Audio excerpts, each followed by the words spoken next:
To a water bottle, open it up for... Oh, wow. Oh, yeah. That's exciting.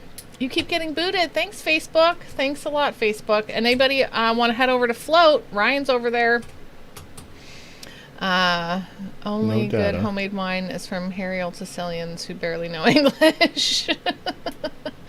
Well, no, she wasn't a hairy old Sicilian, online. So, but it was still, I mean, I don't know, I guess I was young, so it was effective, I suppose. Maybe it wasn't exactly tasty. I'm not really sure, but, you know, because we have a guest on tonight, we're having some extra technical difficulties, right? Hi, Volunteer B, you're over there too, yeah.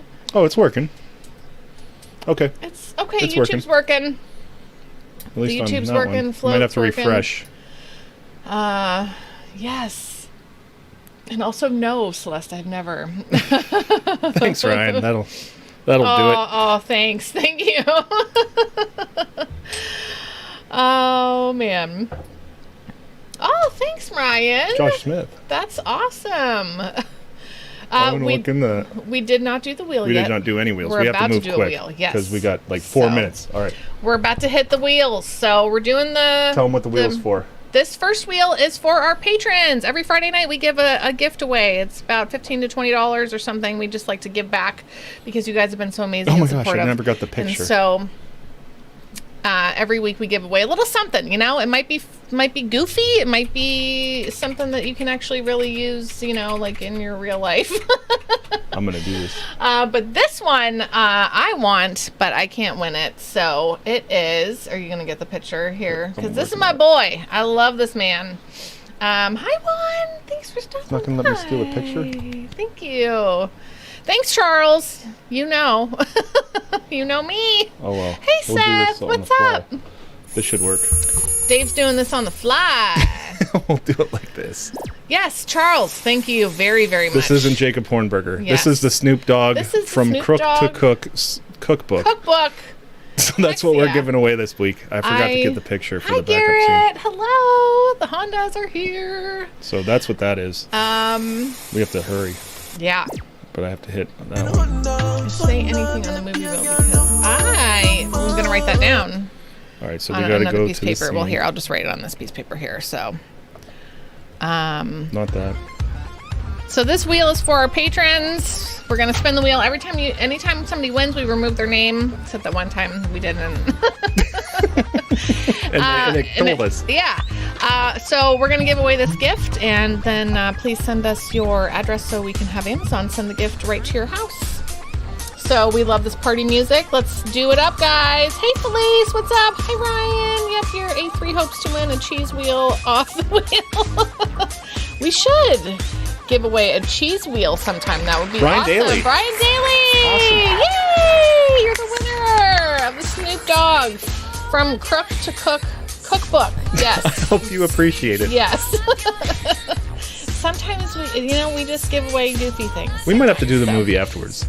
Let's just do that because I still gotta. Are you sure? Okay, yeah. That's totally fine. All right, so we're gonna do the movie wheel after our interview. Because I got like 2 minutes and I didn't even open rush Zoom through yet. Things right now, but we're professionals. We're going to spin. Oh yeah, you have to close that out because I can totally see that green. Thanks, babe.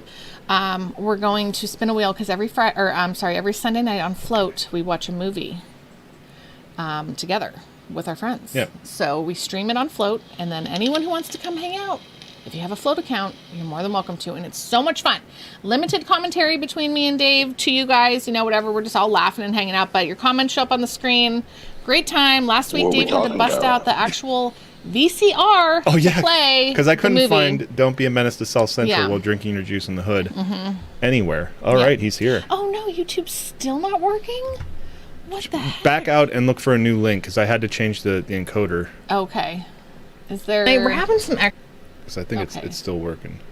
Like refresh? The original one's and then gone come back. now. Yeah, see if that works. You can't go to the same place. All right, I'm going to let Jacob in here. Okay.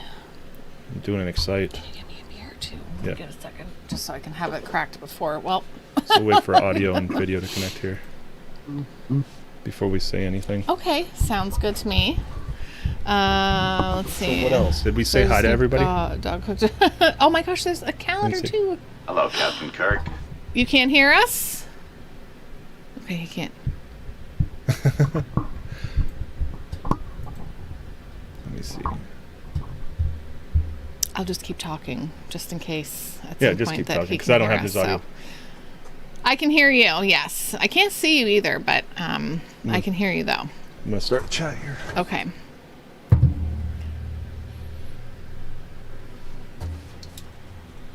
Okay. Okay. There you go, Dave.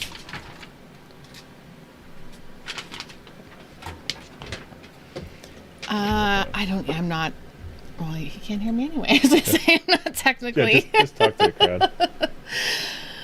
Let's see, he has a wine line. Oh, who has a wine line? Wait, Snoop Dogg has a wine line?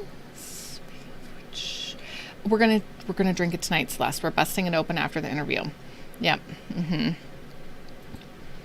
A giant gold Anything Trump yet? idol. I don't know about that. I'm not sure about that, Ryan. Check. Yes. Hello. Hello.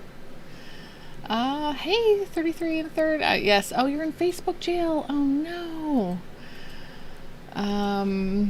It has been a while since we've had a guest, so this is exciting. Yep. You can't see him because okay. I'm gonna not read any of Kirk's comments out loud. My fave was that Chicken-Molly went to prison because she couldn't allow anyone to be her boss. Yeah. That yeah. I know. It's on my list, on my refrigerator, Ryan. It's on my to-do list. Hey, what's up? I don't know what that is. Sorry. Dude, I always crash when putting my kids to bed. They naturally wake up between. Okay. Michaela's sleeping. We'll tell her I love her when she wakes up. Is that Les Claypool's winery this week? Putting in an. What? Are you serious, Carl? Are you serious? You need to come on the show and talk about all of your cool life things that you do, you know? Okay. Oh, wait, he can't hear me anyway. Oh, dang. Okay, I had to jump through a few hoops on the smart TV, but YouTube is up. Good to know. Good to know. Oh, yeah, I totally know the guy from Primus. Yeah, technology is beautiful, but it's also horrendous when it's not working right, you know? Student midwife gig, and she's full 36 hours helping 2 births. Oh my gosh, she already started. That is awesome. Oh, she's going to do amazing. Oh my goodness. Michaela's going to be an amazing midwife. I mean, I am out of the childbearing. Well, I mean, I'm still in my childbearing years, I guess. I don't want to have any more children. Nor really should I, though. I mean, because I'm 40, I guess. You know, maybe it might be. Plus, just for my own sake, I can't mentally do that. But if I were to have more children, I would want Michaela to come here and help me. I would pay. I mean, I don't have that kind of money to fly her from one side of the country to the other, but I wish that she would be the one to be here with me because, yeah, she's amazing. On call until midnight tonight. Oh, bringing babies into the world. I love it. Oh, my gosh. I was present for one birth other than the ones, you know, the one I was born and the 3 that I gave birth to. But my cousin had me there when she gave birth to her second child, and it was amazing. It was really amazing. Yes. 14 kids. No. Oh my gosh. That is pretty crazy. 14 kids. No doctors, no midwives, just at home by herself. Woo. Out in the field. Yeah, right. Holy moly. Oh, you did bring down some wine glasses for us to. Yeah, we're going to do this right. We're going to try the wine in the wine glasses. Do we have water to swish it? You know, do we have things to cleanse our palate? I think we'll be okay. So that, yeah, okay. Just you think we'll be okay? Just spit out your gum. Don't have, yeah.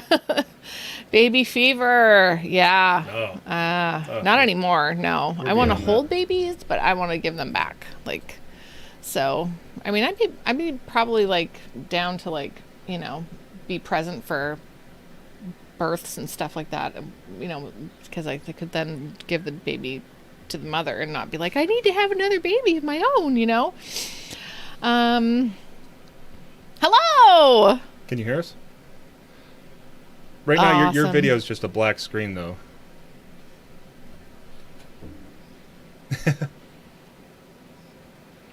It's okay. We don't send across any of your video or audio until we get a good connection anyways. Yes. Yep. So we just carry on the show.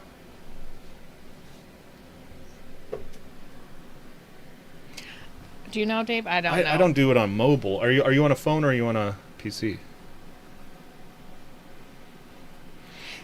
Is Charles Frederick Next still to your here? little video camera on the lower left-hand side, there should be an up arrow. If you click that, it'll show all of your available video options.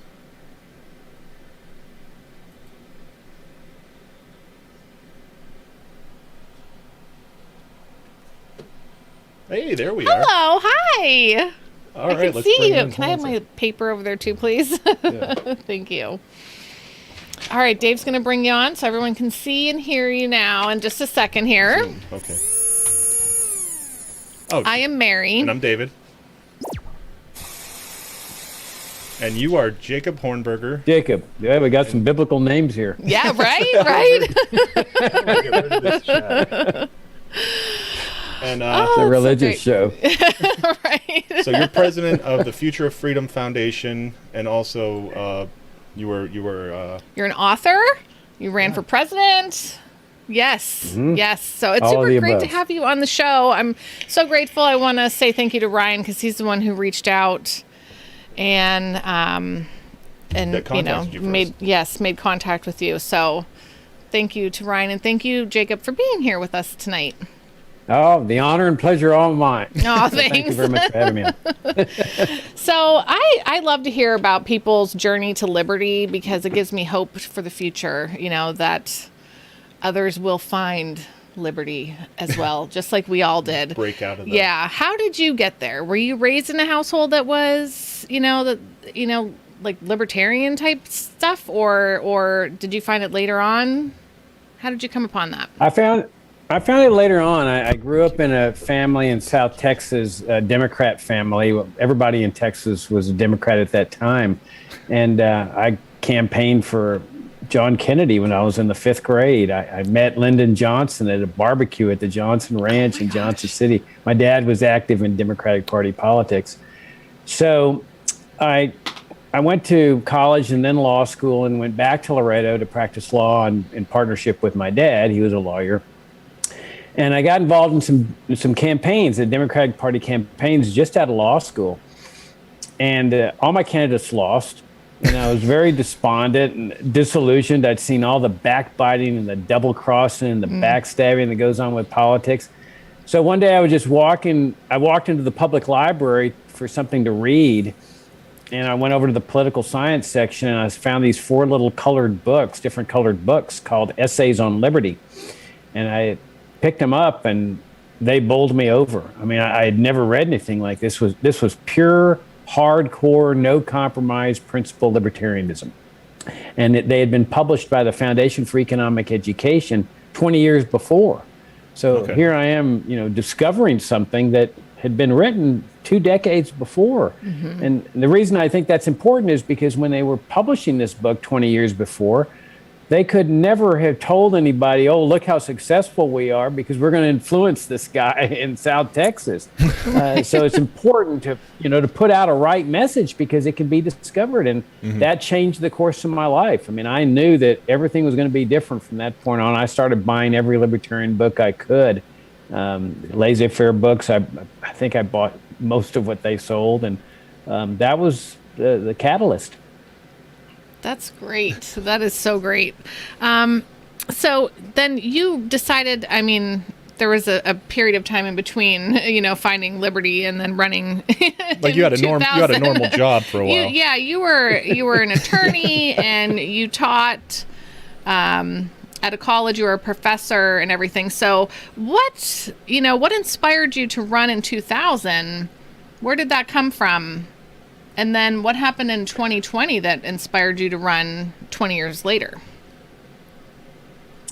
Well, I practiced law for 12 years and ultimately moved to Dallas and started my own practice. My father had passed away, and I was set on being an attorney, and I liked practicing law, but my heart was with libertarianism. I was doing programs and seminars and speakers programs, and in Dallas, I formed what we called the Mont Dallas Society. There were some libertarian Austrian economists there. We modeled it after the Mont Pelerin Society. And then it turns out the head of the department at the University of Dallas was an Austrian economist, libertarian. Wow. He ended up hiring me to teach a course in law and economics.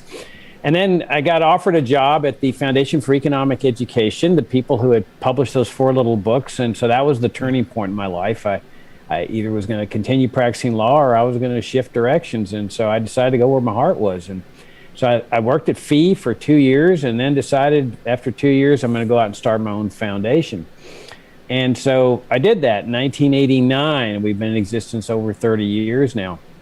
But in the meantime, right after I started FFF, I got invited to serve on the platform committee of the Libertarian Party. And I said no. This did not interest me. And the guy's name was Bill Evers, who was a real activist in the party at the time, and very hardcore purist libertarian. And he said, why? And I said, well, because in politics there's compromises. You gotta compromise your principles. You're trying to get votes, and that doesn't interest me because I wanted to my foundation was devoted to this pure principled case for libertarianism. Mm-hmm. So Bill says, well, have you ever read the party platform? And I said, no, I don't need to. I know it's just a mishmash of nonsense. And so he says, let me send it to you. And so he sends it to me, and I'm reading this thing, and it's a hardcore, purist, no compromise libertarian manifesto. I mean, I'm bowled over, and I'm so impressed that I call him up and I say, look, if you'll still have me, I would love to serve on the platform committee of this party. And so I joined the platform committee, and he and I worked hard, assiduously, to keep it pure. There was people there, even back then, that were already trying to water down the platform, saying, well, we need the votes. We're a political party, and this is hurting us. And so we stood fast. I served 3 terms. And then in 2000, I got into a big fight with Harry Brown, and he had been the 1996 presidential nominee, and he was running again. Got into a big fight with him, and there was all kinds of aspersions, allegations that he threw at us. We were questioning some ethical improprieties that we felt were going on. And so I said, and Brown hit me with a lot of false accusations, and he hurt me in the foundation and so forth. So I said, well, I'm going to go to that convention, and I'm going to run against him just at the convention, because I figured this was the best way to fight back against that type of thing. And of course, I got beat. And so then, but I saw how politics was again, after my experience, early on. And I said, I want no part of this anymore. This is just nasty stuff. And there's so many side distractions in politics, as compared to the ideological arena. So I just dropped out. Well, I ran for Senate here in Virginia. And again, big fight with the Virginia party hierarchy who had aligned themselves with the Brown people.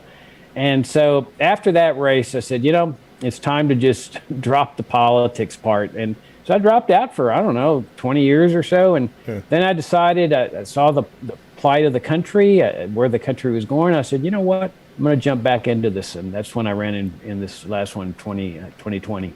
Yeah, wow. Things got pretty ugly pretty quick here. It's like the past year, Now, do you still feel about... Well, it's politics, Right. It always gets ugly. Do you feel about the Libertarian Party the same way, as far as it being pure? I'm sure there have been many more along the way who've tried to water it down and change it because it's politics. It's, a party. We should do this, we should do that. But do you still feel it has that same... purity that you did, back then? Oh, on the contrary, it does not have the purity. Mm-hmm. The party is dominated by the reformers, or what they call the pragmatists, or the conservative-oriented libertarians. that what happened was the party got flooded in by conservatives, disgruntled conservatives. They got disenchanted with the Republican Party, and they came into the Libertarian Party, and it applies to the movement too. It's not just the party. And unfortunately, they brought a lot of their baggage with them, and they weren't able to let go of that baggage. Now, some of them just stayed silent on things like, open borders or full drug legalization or abolishing welfare state programs like Social Security. But others came in and imported that baggage into the party and said, you got to make this a political party. We know this. We're former Republicans. If you want to win, you've got to start watering down your principles. And we saw this early on when I was on the platform committee. That was the argument. But that movement that came into the party, they dominate the party and the movement. There's no question about it. People that favor school vouchers, health savings accounts, Social Security privatization, income tax reform, these are the ones that dominate the party. And what they've done is, over the years, they've damaged the Libertarian brand. The Libertarian brand is really just a mush of conservative libertarianism, reform type stuff. In fact, the mainstream media sometimes calls certain libertarian think tanks conservative think tanks. Nobody knows what libertarianism stands for because it's just this mush of conservatism and libertarianism. Well, that's kind of like recently now we're thrown in with the right wing, what are they called? Oh, you can't think of it, so I can't think of it. We share a brain.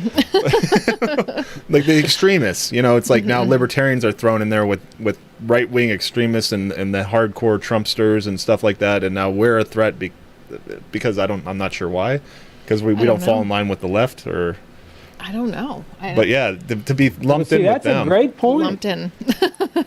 You're absolutely right, and this is what's happened over the years, is that because the libertarian message became this mush of conservatism and libertarianism, and the party became a revolving door, where people in the Republican Party would come in and run for office and use us, and then all of a sudden go back. And it was like, well, we're libertarians because we're conservatives. Well, then, as you point out, you get these extremist right-wing parties, some of whom are movements, some of whom call themselves libertarians.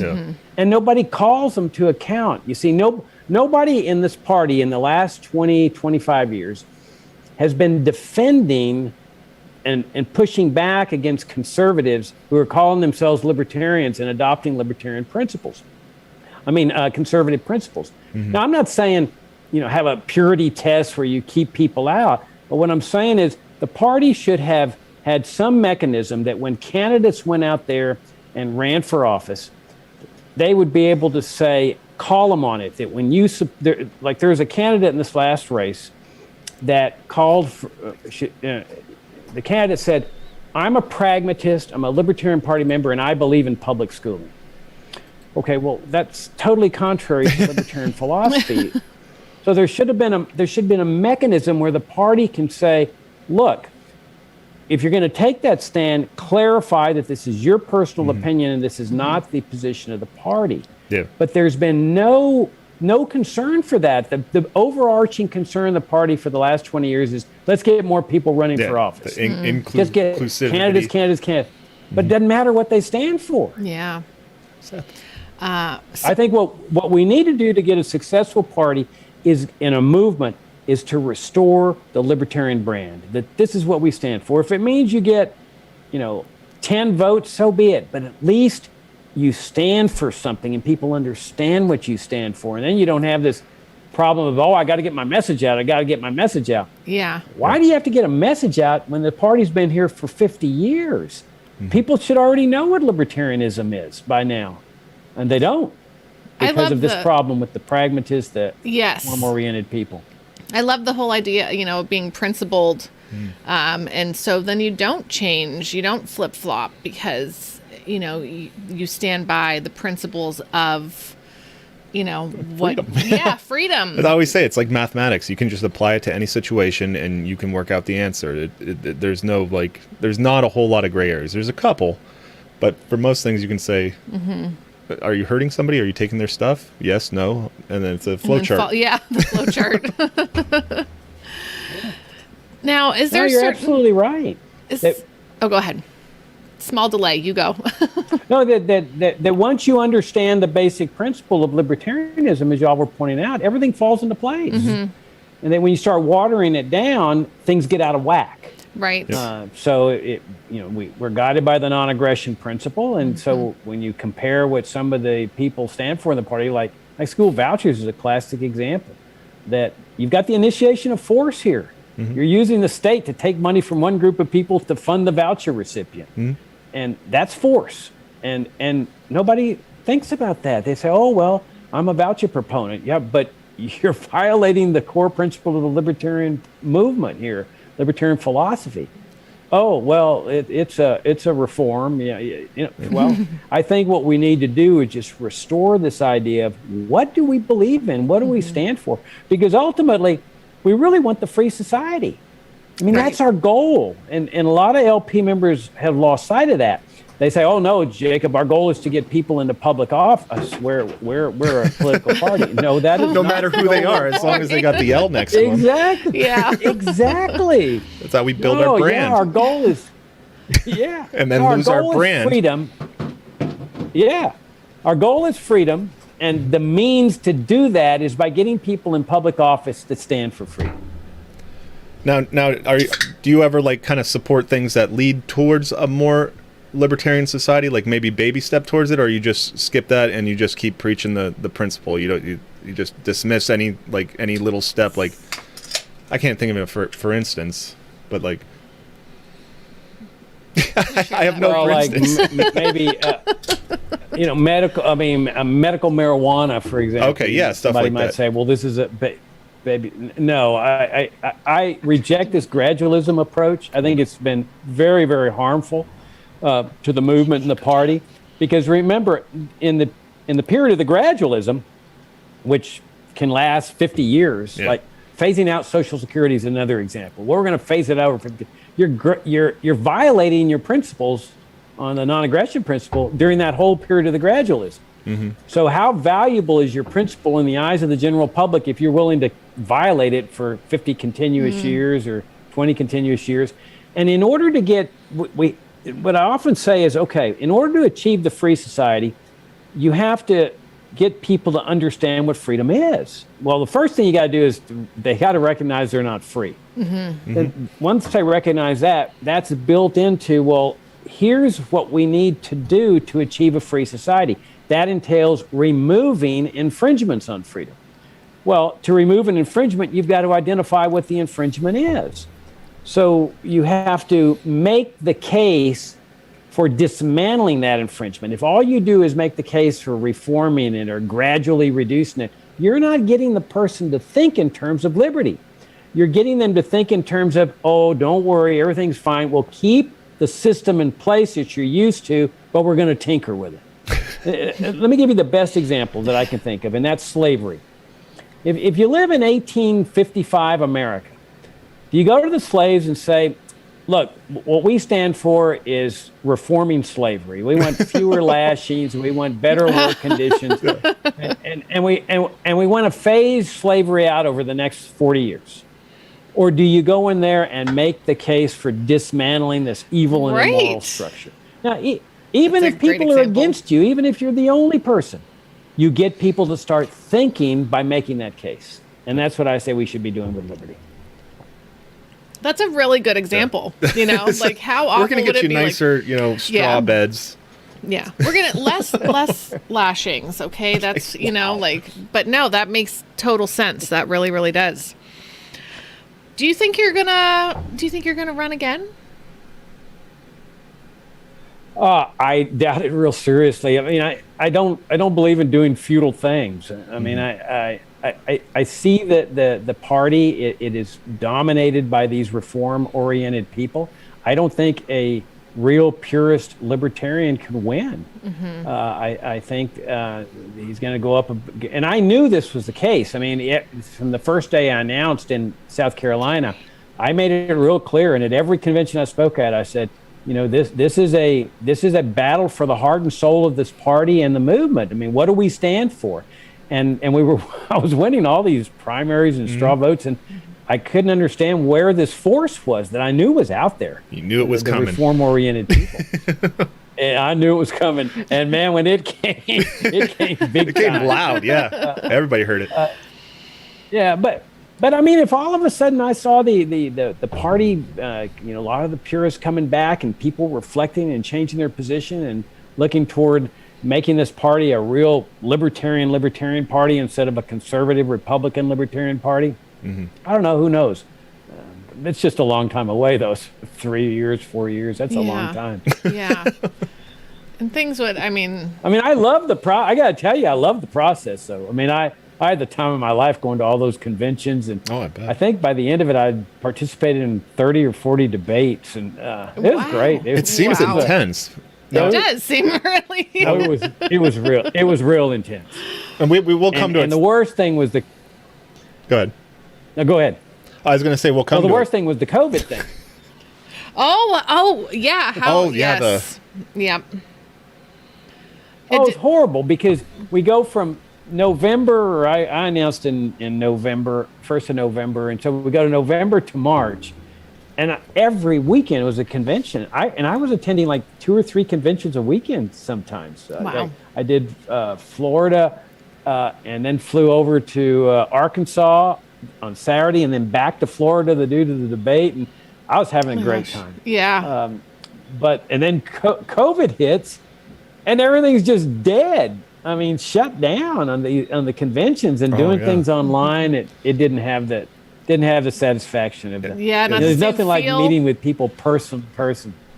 Right. Yeah. Zoom debates aren't the same. You can feel the energy. No, because when you do a person-to-person thing, you can feed off the energy in the audience. Right. And these conventions, there was an air of excitement about them. You could feed off of that. In the Zoom thing, you couldn't do that. No, it's just not the same. Our son, our oldest, he's 11, and he did.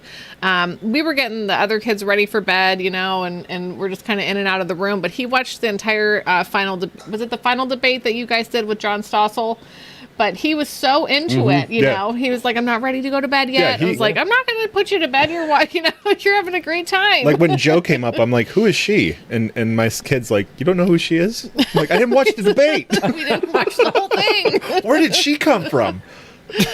That's awesome. And how old is your kid? 11? 11. Yeah. Yep. Yeah, that's awesome. They're homeschooled and they're little libertarian anarchists. So. That's challenging awesome. to raise. So do you have to beat them to believe in this? No, No. we have to tone it. it down for them a little bit. Yeah. Like, you guys are too young to be on the list. Yeah. It's good. Yeah, it's we good. can't take you. You're on the no-fly list. Yeah, Right. don't say that near my phone. They're We're fun. going on vacation to the Caribbean, but you guys got to stay home because you're on the no-fly list. Right. We had to leave the kids, or the oldest anyway. Might work out.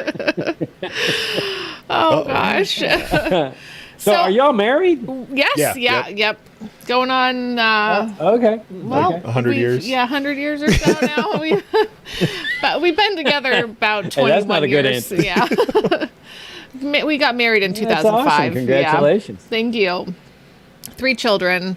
That's awesome. Were you both libertarians at the time? No. No, neither of us Both were. Republican Were you status. both? No. Yeah. Oh, really? Big time. Really? Huh? And then I awesome. read Liberty Defined by Ron Paul, and it's like that was pretty much it after that. Mm-hmm. It's like I figured it out. I'm not a big reader, but like I said, it's like math. I'm like, okay, I see how this works. Yeah. And then he shared with me, and I had a lot more questions, But I'm like, all but- drugs should be legalized. She's like, wait a minute. Hold on a second. I went down that slope real fast. He really went down that slope rocket fast, but sledded. I got there. It just took me some time, but it's been life changing. Like for us, for our children, for the future. I feel like we are now raising children who understand it and will understand it and teach their kids. So it might even be harder for them, depending on how this goes. Yeah, but I don't know. I'm just so grateful because I really used to be so into, let's watch the State of the Union and what does this, person have to say, and let's all clap and cheer for our team, and now I'm just like gagging at all of it. It's just too much. It's too much. It's too much. So, but now it's really fascinating when you discover. Yeah, I want to kind of sometimes stick my head back in the sand just because I'm like, oh my gosh, I can't take it. Just for a minute, can I just unknow all of the stuff? Just for a little bit. See, no, what you're saying is fascinating because when you discover this philosophy, it's like the scales are falling off your eyes. I mean, we receive all this indoctrination, and really what it is, we've broken through the indoctrination. Yeah. I don't know if y'all went to public schools, but I went to public schools, and I believed all this stuff. America was a free country, and Pledge of Allegiance and all that nonsense. And then you discover libertarianism, and my gosh, it's like, boom, you've broken through this wall of indoctrination that you've been subjected to, and you're aware now.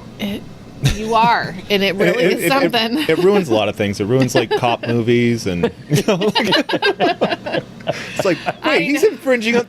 He's just going to take his car like that. That was That's no his victim, property. no crime, right there. It does. But it's kind of funny to watch it now. I mean, now that we can see all that stuff, but.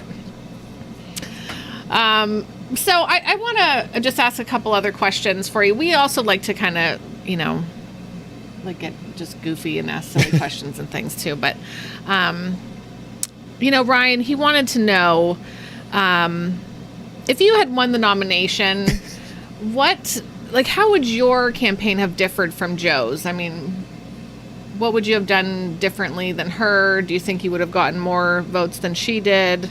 Or was this all just, overshadowed by, Trump and Biden, and there was no hope for anybody else? Well, I kept saying during the campaign, I said that if you want to get a big result, and I consider a big result like 8% to 10%, you've got to run a bold campaign, a bold campaign is going to be a high-risk campaign. You may go back to 1% or 0.5% or whatever. But if you play it safe, all you're going to do is get a safe result. You're going to get 1 to 3%. Now, it's possible that lightning can strike and you get the 8 or 9, but life doesn't work that way. If you want the big result, you got to roll the dice. And I kept saying, let's roll the dice with a pure libertarian campaign. And so, Joe, for example, could not bring herself to call for the abolition of Social Security. She has this plan to save Social Security and sell the assets and stuff. Well, to me, when people hear that, they know you want to call an end to it anyway. They can see through that type of thing. We're going to phase out this program. You're going to be able to opt out. Those are buzzwords that scare the dickens out of people. I say, take the battle right to these people. To go in there and start talking about why we need to abolish Social Security, abolish Medicare, and get government totally out of the retirement business and the charity business and the healthcare business, and just take the fight right to them. Don't be on the defensive. I know that Joe kept saying, well, we're going to do free market approaches to healthcare. Well, what even does that mean? It usually means health savings account, which leaves Medicare and Medicaid there in existence. I say we should have taken the battle right to these people and say, you have destroyed the finest healthcare system in history with your Medicare and your Medicaid and your FDA and your Centers for Disease Control. Just separate out healthcare in the state, abolish this socialist program. The national security state, another classic example. To me, this is the greatest destruction of our liberty, is the national security state. Our country started as a limited government republic. A national security state is a totalitarian form of governmental structure. The Pentagon, the NSA, the CIA. Joe kept saying, well, we're going to end the forever wars. Well, to me, that's what Trump was saying. I don't see anything bold in that. The Democrats are saying it too. I say, let's go bold and say, let's just dismantle the Pentagon, the CIA, the NSA. Let's just have a small, basic military force. That's the way our country was founded. That's what our country was for 100 years. Or open borders. I would have been out there in front, taking them to task for what they've done to people with death and suffering on our southern border. well, around the world with their border controls, their system of border controls. So that's where I would have been different. Now, I was being criticized by it. Oh my gosh, she's going to take the party back to 1% if we stand for libertarian principles here. But that's we've got to keep it safe and keep it low key. But that's the point. That's the libertarian. Yeah, you know, like, we don't want to change our principles Exactly. to get popular. We want to change the popular to our principles. Right. But Yep. now, Exactly, and the I only forgot my way you thought. can do that is by saying these are our principles. Yeah. And people might love it, people might not. So yeah, you know? so yeah, but you will find the yeah, well, ones you who can't like predict. it. I mean, I exactly that you're. I see this process as not so much converting people, but finding people, and you find them by putting that message out where somebody says, "Huh, wow, that's a shocker, but I kind of like it. Let me look more into it." And then you've planted that seed in there. Now, I don't know how I would have done in terms of votes, but who knows? There's a lot of people out there that are totally disgusted with the whole system. And if they think that you're just trying to be part of this system, they're not going to come out and vote for you. Now, I know Joe was appealing to a lot of the Trump voters. She was saying that Trump has betrayed you, come over with us. I don't think that strategy ever had a chance at all. The Trump voters are too devoted. Yeah. I think you have to go after the Fanatical. people that are radical, that are disgusted with the system, that don't go out and vote. Those are the people you got to go after, and they got to perceive you as being anti-system. That's why Trump got so many votes the first time around. People perceived him as anti-system. Yeah. When he talked about draining the swamp, that was brilliant.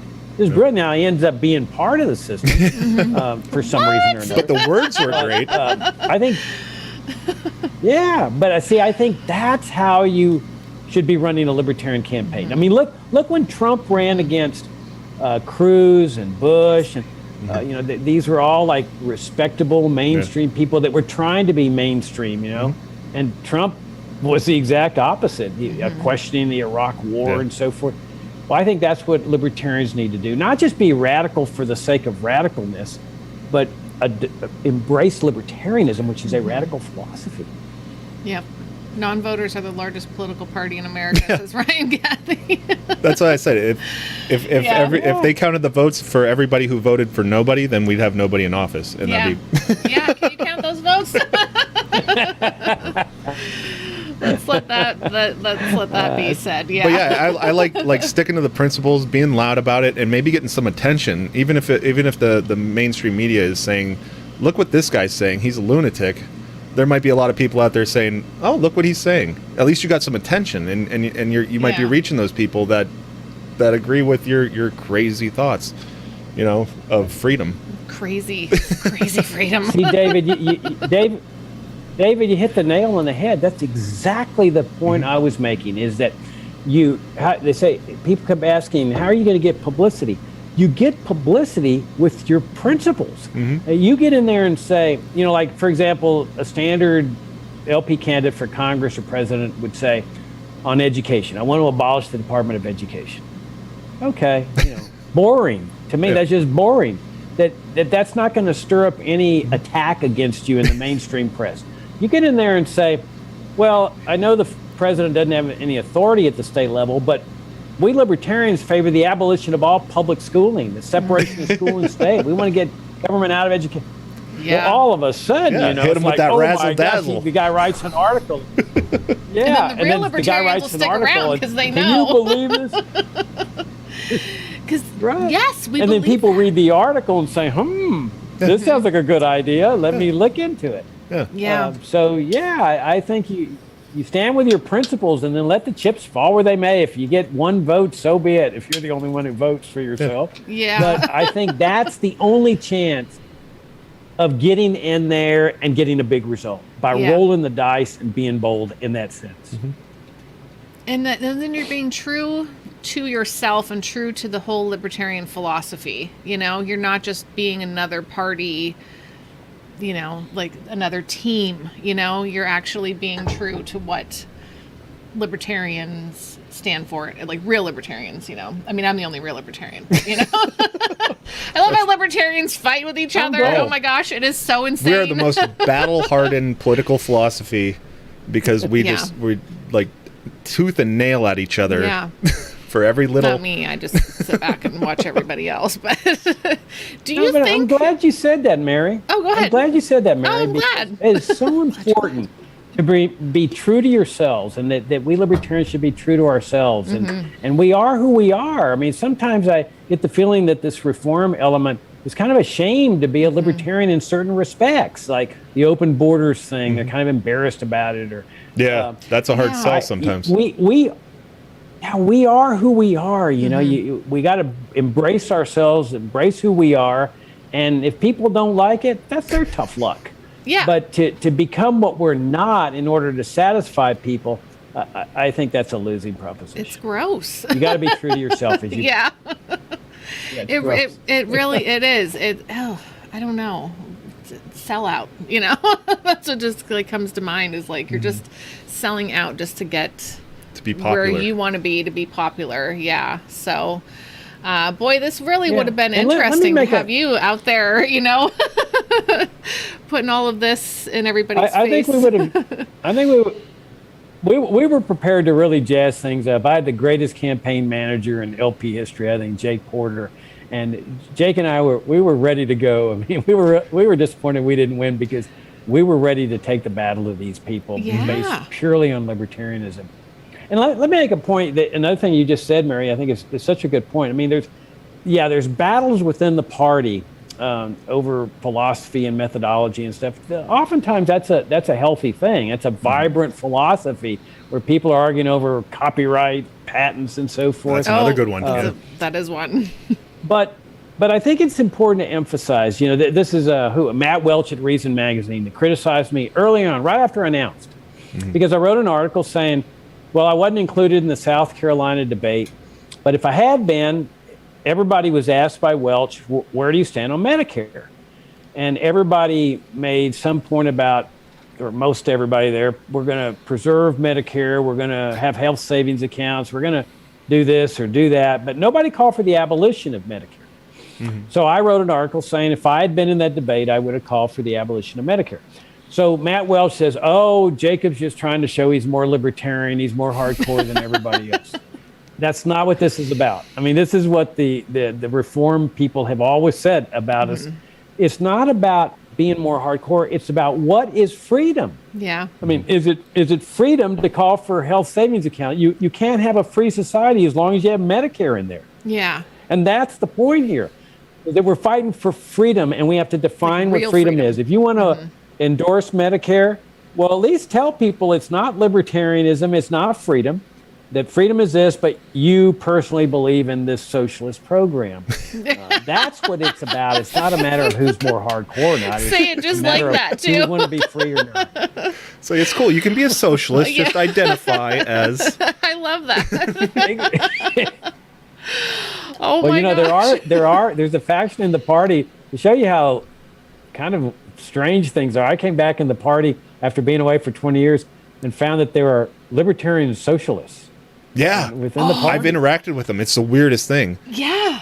It really is weird. I've tried having like conversations with them and then I got blocked. Yeah, like please explain how, like we sincerely wanted to know like how I was like, explain how this works. Yeah. And then they're like, block. Okay. I guess I stepped over a line there. I can't understand it. It's an oxymoron. Like it doesn't go together, Yeah. I know. And what was fascinating is that everybody was treating this like just normal. Yeah. Yeah. It's like, what? Oh my gosh. How do you? It's like it doesn't work unless you control everything. Yeah. Do you feel like there is a lot more like socialism, like acceptance around, like, I don't know, maybe is it the younger kids? Is it the who? I mean, I don't know. It couldn't have anything to do with public education. No, definitely not. But do you have a feeling like there's more out, like it's more like people are like okay with really leaning into the government providing everything for them, and like I got a couple stimulus checks and I was like, well, maybe this ain't all bad. No. But I fear for I think the there's a younger tremendous- generation who don't see past, that. Ryan. Yeah, but I mean, I was there too. I mean, remember, I was a Democrat. I was essentially a socialist. And so, if I could break through, anybody can break through. Yes. Thank you for reminding me that. Yes. Yes. Yeah, because, I'm no smarter than anybody else. And it was fortuitous that I discovered those 4 little books. But, it's interesting to get people's story on how they discovered libertarianism, because usually it's indirect. Yep. It's not that somebody was trying to convert them. It was that, hey, I found this book. Like you Davey, you said, I found this book. That you kind of have to Ron find Paul it had done. yourself. Yep. Because your voice is the loudest voice. I don't even remember how you got that book in your hands. It's got to be Steve. But he went like Alex Jones, Trumpster, okay. and I was like Ron Paul, and then to. Well, he told us about Ron Paul in 2008, and we're like, "Oh, we're just gonna vote for John McCain." Yeah, okay, thanks though. We don't know who Ron Paul is, but thanks anyway. Because we can't let the other guy win. Yeah, this is the most important election of our lifetime. After I learned, I was like, "Oh my gosh, okay," but better late than never, right? Mm-hmm. Better late than never. And then we went through the 2012 campaign with Ron Paul, and just like you, we saw politics. And we got jaded hardcore, and we buried our heads. Rules. They changed all the rules on him. And they treated him like garbage. We just buried our head, and we're like, "There's no hope for humanity." Mm-hmm. But then we found liberty memes, and they restored our faith and our hope. Yeah. Brought us back to. Well, we can do like little things to help in our own way. Yeah, because we're not out there running for anything, but. We like to get to know people. At this point, we couldn't. So this is. Yeah, but see, I've concluded. I got a really good friend that I've known for 30 years in the movement. He and I do an internet weekly show, Richard Ebeling, and he's hardcore libertarian, teaches at the Citadel Economics. And Richard and I feel that there's no overarching plan to achieve liberty. It's what Hayek called the results of human action, not of human design. And that with everybody doing his little bit, y'all doing your bit, me doing my bit, everybody doing their bits, I am convinced that this movement's going to erupt to the surface in some way or another, and people are going to say, oh my gosh, where did this come from? And it's going to be all these little efforts that have finally added up, and it's broken through the surface. I really believe that. I mean, look. Everybody goes with their strength and what what I mean. They do their little part, and I don't even mean little. Like they do their part, and when you add them all together, it's going to happen. Exactly, and nobody's going to plan it. And I don't know what the catalyst is, but I mean, look, when Ron Paul ran in 2008, I was stunned. Did y'all see that big debate with Giuliani where Ron said they came over here and killed us on 9/11 because our government's been over there killing people? And people gasped. So when I was watching this, I gasped too. Because, I mean, Ron's one of my heroes, real life heroes. And I thought, Ron, you heroic son of a gun, but you are dead meat now. Yep. And the exact opposite happened. I mean, he got this huge influx of people, and hundreds of thousands of people were coming to his support, and they knew he called himself a libertarian.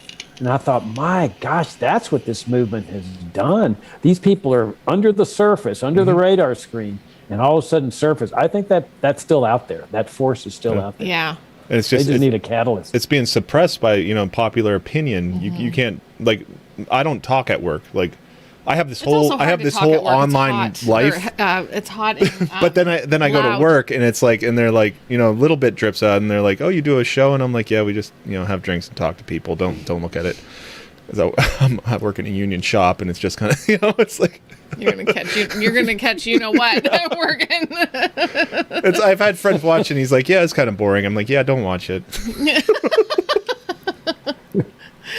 Yeah, it's like two different worlds. Yeah, it is. The worlds are colliding. The surreal world. Right. Yes. Yeah. Right. And I'm sure you have family members that wonder parents wondering what happened to you, and she married him. Thankfully, my parents I've got brothers years have been pretty good about But we also kind of Oh, we don't like to really? ruffle the feathers at family functions. You Yeah. know, I'm not one to sit It's a down. lot at of the- smiling and nodding. And I like, don't. Yeah, we're at the Thanksgiving dinner. You know, and I want to say things, but I'm just like, but we know where they're at, Yeah. and so we'll just Yeah. we'll nudge them Like, a little bit. let's- And I'm like, doesn't that sound a little weird that this they? isn't the time to. Yeah, this isn't the time to say anything. But maybe I No, should stop you caring. learned I it. should just say it. I should say it. I've had dreams that No, I've no. just said At it. Thanksgiving dinner, the worst thing is to have a big argument. Have you had these types of discussions with family? Yeah, I has mean, your Oh, family has your God, family oh. come your way, or they still where they're at, and you've moved on? No, but they provided me a perfect lesson in methodology of advancing liberty. Because if you can't even persuade your own family that Yeah. loves you, forget about converting other people. I have a brother who is an ardent Trump advocate, and then another brother who's a conservative, and so we talk about issues sometimes in a good humored way. Yeah. But you have to be cautious at Yep. a Thanksgiving dinner or something. Yeah. You know. and anymore, it's so but- it's bad. Polarizing. People are, It's just they are disowning family members and friends that they've had for years over politics. Yeah. What is that? and it's not even principles. It's just No, it's party. just you don't like my guy. Well, I don't like your guy. So you're evil. we're not. You can't come to my house anymore. You know, like really? This is kindergarten behavior. Well, that's really you hit the nail on the head with respect to Democrats and Republicans, because there's really no difference between them, and it's a personality thing. I hate Donald Trump, or I hate Joe Biden, and it's all a matter of just who you hate. Yeah. Yep. But it's not over principles. It No, is no. not. I mean, that's what's It's what color different tie about they us. have. Yep. Because they change Right. their stances all the time. Depending And on who's then- in power. Yeah, and then their party just goes along with it. Well, we like this now. We do this now because he said that and I like that guy. So, it's like the principle whole thing is not He was bombing them for the relevant. wrong reason. He's bombing them for the right reason. Yes, We're in that right now. Where it's like, and they're like tweets from months ago where it's like, I think Eric July came across it where he's like, this guy said, "Oh, you think Biden's just going to come into office and start bombing the Middle East?" Here we are, a couple weeks later, I can't And even now, watch the but news. we True, can't didn't- we can't understand the classified information that Biden's getting, that he's making his decisions on. It's like the way they do this mental gymnastics to justify what their party's doing just because it's their team. It's Yeah. like watching the Steelers fans and the Browns fans argue Yeah. about what their players are doing, and then they trade teams, and then suddenly that's the bad guy. Yeah. We like football, so Sure, we I use mean- football analogies. Well, nothing's going to change in a fundamental sense. No. not with Biden in there. I mean, it's just. Do you feel that there's ever Same going to thing. be like a libertarian president? I mean, do you think? And obviously, I feel like you're going to say that yes, they have to get back to their core principles to be a true libertarian president. But do you think? I mean, are they going to water it down enough that they finally get elected, or are they going to do the right thing and get elected for the right reasons? Well, I don't think they're going to get elected for the wrong reasons, because I think people will see through them that they're just watering down their principles to get elected. And I don't think anybody's going to vote for that kind of person to be president, to be Yeah. elected. So the only chance there is just somebody to say, this is what we stand for, this is what we want to do. And a critical number of people say, let's go for it. And let's face it, libertarianism is the only way out of this morass that Democrats and Republicans have plunged our nation. But I think it's much more likely that you have a shift in public opinion that is reflected among the two major parties, because I look at them as chameleons. They change their colors. They're not really ideologues. You see this with drug legalization. And 30 years ago, when I called for drug legalization, I could light up the phone calls on talk radio. Oh, People were so outraged, Oh, and I would do it on purpose. Say I want to legalize all drugs, heroin, cocaine, everything. And man, the phones would light up and stuff, because everybody was against ending the drug war. I mean, everybody believed in this thing. Well, here we are 30 years later, and drug legalization is on the table, and it shows you the power of ideas. You can influence people. And I think that that's much more likely to happen. If libertarians would just get in there and advocate liberty, then I think we've got a shot at reaching a critical mass of people that shift society over. And you never know what the catalyst is going to be. Could be anything. The worst thing is if you give up and then the catalyst happens and we're not prepared for it. We haven't been out there advocating for liberty. So I think that's much more likely to happen than to get a libertarian president into office. Yeah. Oh, you give me hope. Like this is really that's why we like talking good to people. for my soul. Yeah. I really, because I get down sometimes, just I stop watching the news it's been years, but I get my news from memes because I can't handle just sitting through news or reading the paper and, CNN and Fox. It's funny because there's the two different teams and they have their news stations. So allegedly. Yeah. Sorry. But, there's one who blasts CNN all day long in their house, then the Fox, people who, do the blasting of Fox News. And it's like, it's so weird because you're hearing the same, you're not opening up your mind. You're just so focused. But this is good. Thank you for coming on. This is good for me. Well, yeah. Well, no, I charge for these therapy lessons. So okay, well, it's good. You know what? I'll pay whatever. Well, the thing to keep in mind is this. I've been doing this a long time. And the first thing is none of us has been given the job of saving mankind or saving society. None of us has that responsibility. That result is out of our hands. Our job is just to do with what we are able to do, like you guys doing this show and talking to family members and so forth. I doing what I'm doing. And what I look at this thing is that, you have fun doing it. I mean, that's what's important is I love advancing liberty. I love going to work every morning. I love doing this. Can't even imagine retiring. And so once you take that perspective that you're having fun, poking fun at these people for their idiotic philosophy and so forth, then your whole mindset changes and it becomes an exercise of joy. There's an old argument that took place between the two of the founding fathers. I don't know who they are. I think it was Paine and maybe Adams or whatever, but one of them said, wherever there is liberty, that is my home. Mm-hmm. To which the other one replied, wherever there is not liberty, that is my home. And so the idea was, of course, I want to be in a society where I'm fighting for liberty rather than a society that is already free. Warrior. Oh, wow. Yeah. Wow. I did not even think of that. Yeah. So we were... Yeah, so we were blessed with being born in a society that wasn't free. We've got the challenge of achieving that freedom, and there's joy in that. Yes. Can I shift gears on all of this? Yeah. Can you grab me one more? Beer no, I was at work today and I was trying to prep for this and get to know you a little better. And I listened to a whole hour and a half Ask Me Anything on you, and a lot of libertarians go down on or attack the Federal Reserve and stuff like that. And you really attack the surveillance state and the how they're tracking us and keeping information on us and stuff like that, and how strong that has become.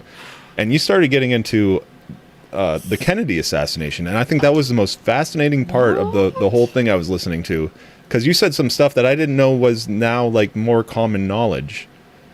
That's interesting. That how they came after him, and how even though back in the day it was, this is the official record, this is what happened, but I really enjoyed listening to that, and it you opened my eyes to a lot of things. I didn't know that these things had come to light. It seems like they were just brushed over. I don't know how to segue into it, but that's fine. You did great. I just love talking about it. I love talking about it too, because I have absolutely no doubts that they took him out. And that's another thing about these presidential campaigns. To me, it's shocking that you've got presidential candidates that won't talk about how the national security state took out a president. Yeah. And going through entire campaigns, not even talking about it. Yeah. And that's why I didn't even know about it. That's just shocking to me. I would have been leading out with it, because there's no question that they did it. Now, if you go back to the 60s, 64, 65, they put a shroud of secrecy over the whole thing. National security, which was bizarre in and of itself, because if it was really just a lone nut, what does this have to do with national security? Well, secrecy was essential to the cover-up. They had to have secrecy for the cover-up. And the key to understanding the who and the why, or the who, is the autopsy. So I've written 2 books called The Kennedy Autopsy and The Kennedy Autopsy 2 that explain how what happened with this autopsy. It was critical to the cover-up. And they turned it over to the military. Like, why is the military doing an autopsy on the president's body? This is not a military nation. This is not the Soviet Union. But nobody questioned it. It was all like normal. Well, then after the 90s, with the Assassination Records Review Board, which was brought into existence as a result of Oliver Stone's movie, JFK, they started getting all these records released and depositions taken, and the dam partially broke loose during that term of that agency. Now, the law was enacted with a weird provision in it. It said, no matter what you find in the disclosure of these 30-year-old records, you cannot investigate anything. So they were prohibited from investigating anything. Wow. Which is weird. That's really weird. It's like, we're going to let this go, but you can't. Very strange. It's fine. Yeah. That is. And they did. They found things that needed to be investigated. They found things that need to be investigated, and that was the watershed. The great book in this area is a 5-volume book by Douglas Horn, who served on the staff of the ARRB, called Inside the Assassination Records Review Board, documenting that this was a fraudulent autopsy, and it was part of the cover-up. Wow. And so then if you back up to there, well, who would they be covering up for? They're not going to cover up for the Soviet Union or Fidel Castro. They hated communists. They were covering up for themselves.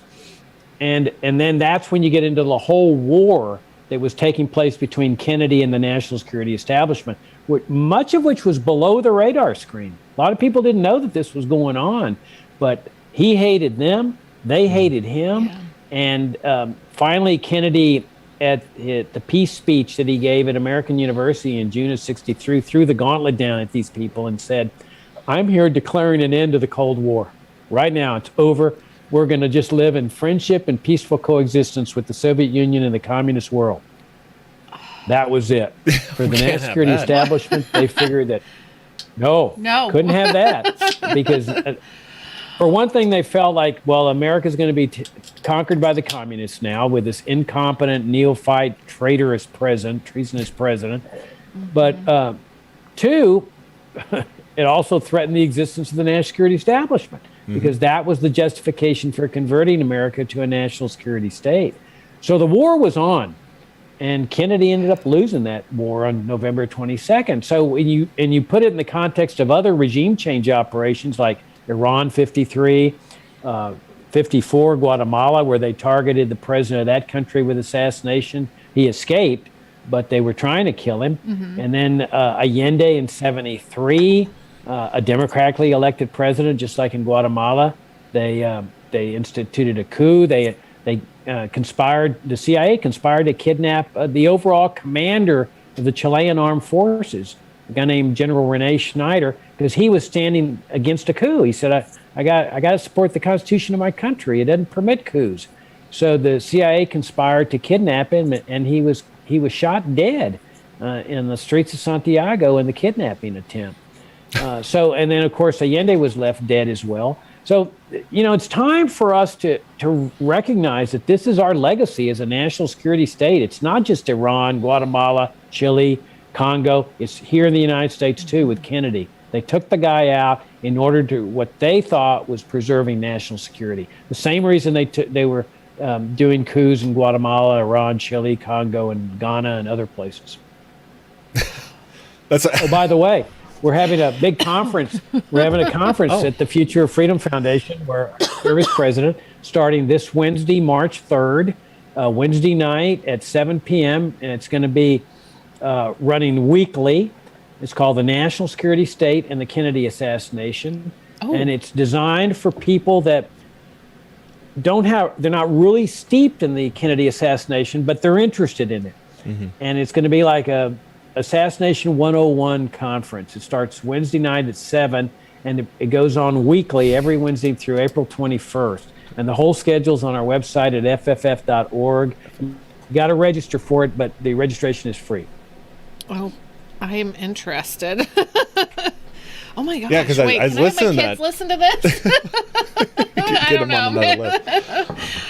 Yeah, because like I didn't know there was any kind of new revelations on it. It's like it was just washed over, and then I'm listening to this. They told us you speak true. And how like they're sneaking the body around for these secret autopsies, and there's pictures that aren't real pictures or something like that of the wounds and stuff like that.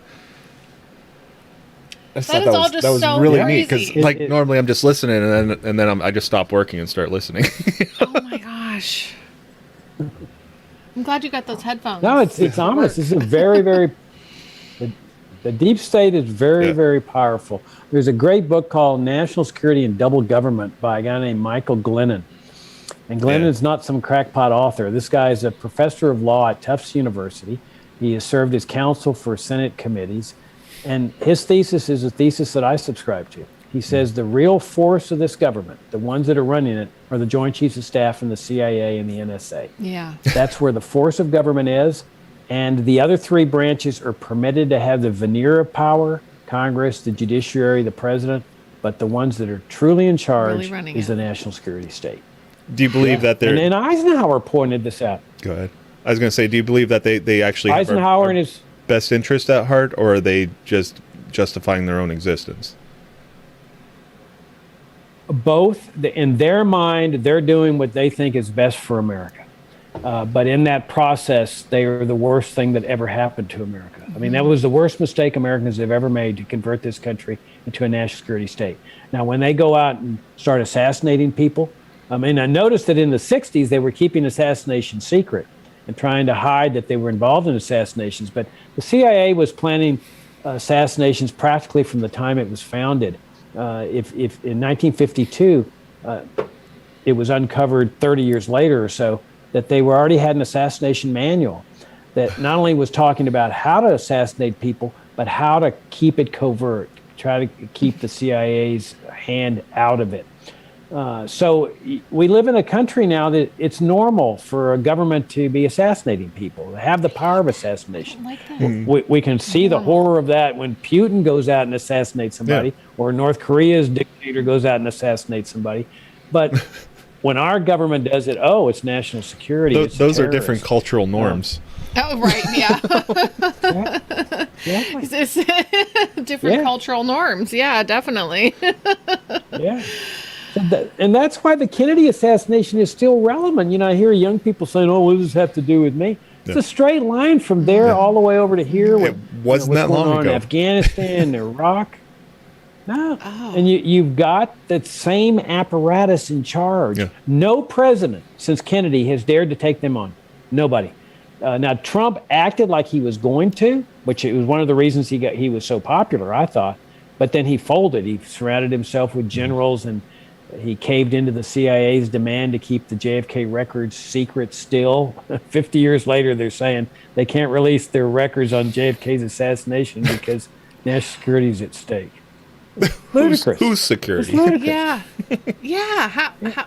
But and Biden, I mean, Biden's going to be, he's already owned lock, stock, and barrel by the national security establishment. He's going to defer to whatever they want. Yeah. So this is the power of this thing. And Eisenhower warned about it in his farewell address. He called it a military-industrial complex, which is another term for the national security establishment. And he said they are a grave threat to democratic processes and the liberties of a people.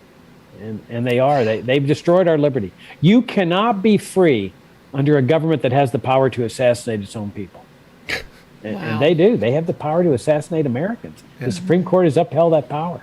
Yeah, you can say whatever you want. Yeah. Mm-hmm. And I feel like anymore. Exactly. But we can kill you if we want to. And right. You have the freedom of speech. You can totally say what you want. Yeah. But, and then I feel like people nowadays just seem to be like, well, okay, well, you know what? It was for our own safety. That person had to be taken out because of, I just feel like everybody's so okay with what the government does anymore. Like, all the evil things that they do.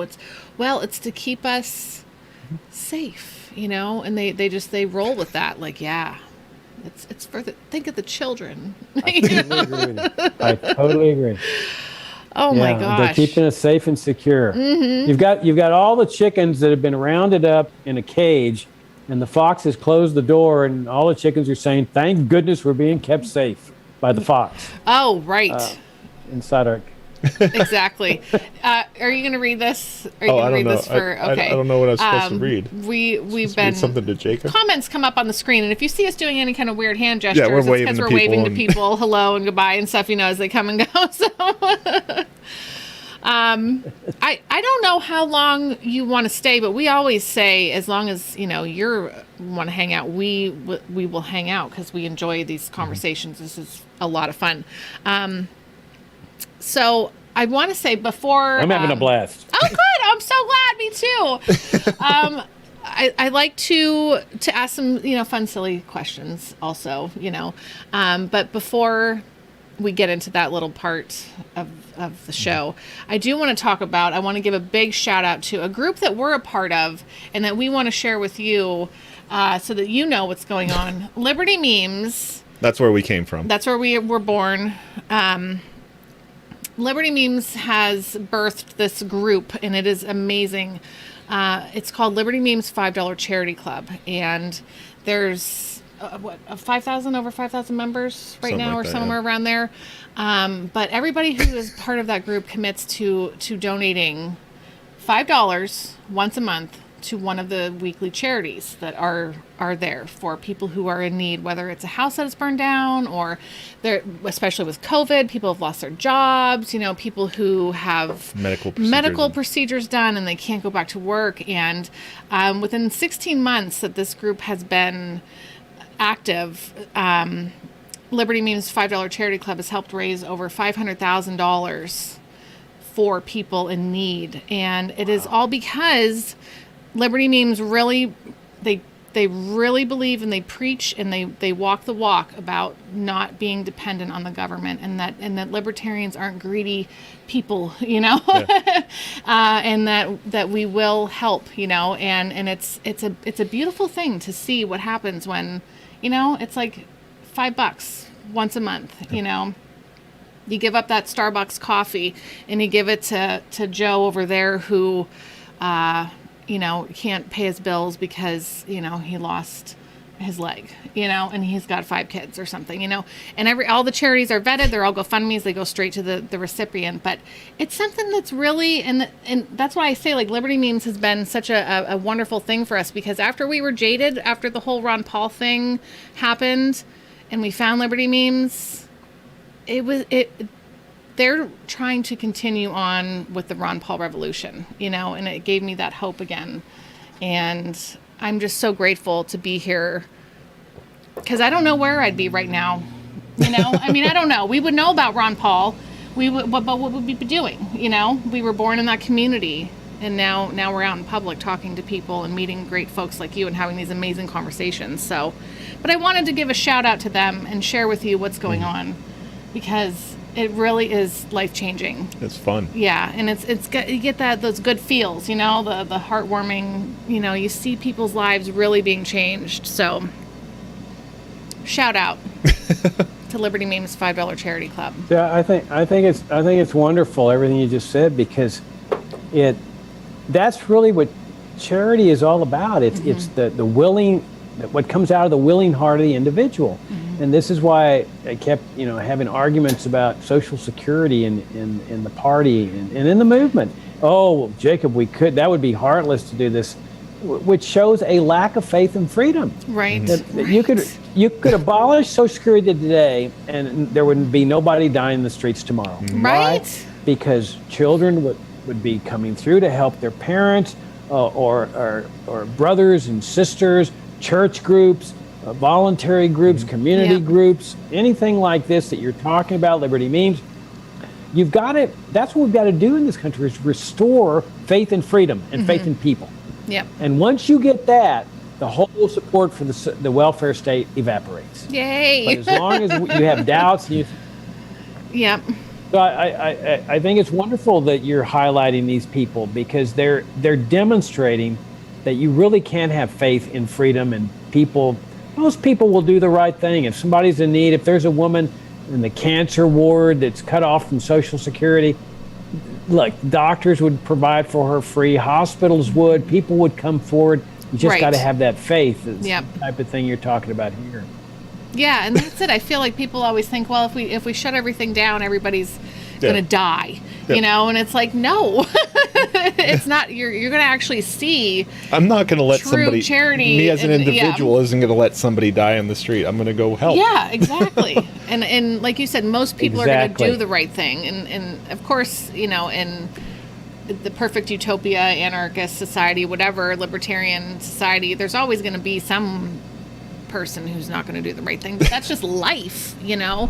But I feel like the majority of people are good. Exactly. Yes. Yep. Now I have to read this. David Andrew Gay is admin of Liberty Memes, and he's also the founder of the Liberty Memes $5 charity club and the community group and stuff like that. And he says, read this. He says, I love when you guys have old people on the show. Old libertarians are amazing. That's why the Kennedy assassination is still relevant. This show is gold. Who's he talking about? It's us. I don't understand what is. It's us, because Dave's about to be 42 next month, so you know. Okay. Woo, I thought he was talking about me for a second. There, David, I did it. But he's always, you know, he's a fun guy. But he really, him and his brother are the ones who started it, and they're really out there, like living liberty and talking to people. Like, I wish I could talk to people that way. Yeah. Just on the daily, like in line, like, hey, what's going on? You know, talking to the grocery store, you know, cashier, but about, you know, fiat and stuff. But you're checking if that's counterfeit? They're all counterfeit. Yeah. But, you know, I just smile and say, how you doing? Yeah. Okay, great. So, but that's everybody's playing their part. They're doing their part, you know, so, yeah. So is it okay if I ask you a few questions? Lighter questions? Although I know everyone I have to go now. No, I'm just here for serious discourse. Yeah. I'm out. The feed cuts off. Fire away. I'm always curious about people's first jobs. What was your first job?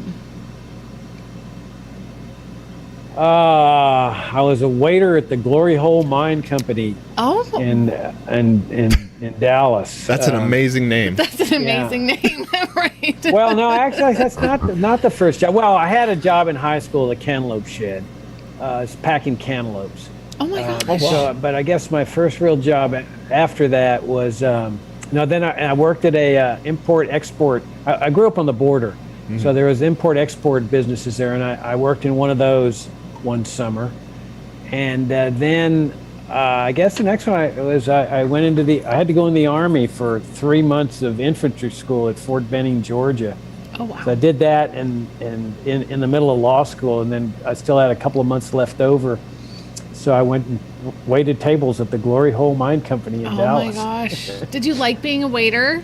I was a waitress for a while. That's how we met each other. Yeah, restaurant. You're kidding. No, I'm a cook. She's a waitress. I really didn't. Really? Wow. I did not like it too much. People don't treat you very nicely as a waiter. Yeah. Hungry people are not hungry and grumpy. Yeah, and they stiff you on tips and stuff. But we worked in teams, so I hooked up with this guy who was this guy was the most outgoing, pleasant guy. You just couldn't help but like him. So we made a deal that I would carry the plates and he would interact with the customers. Oh, there you go. God, the tips were just flooding in. I mean, they just love this guy. I mean,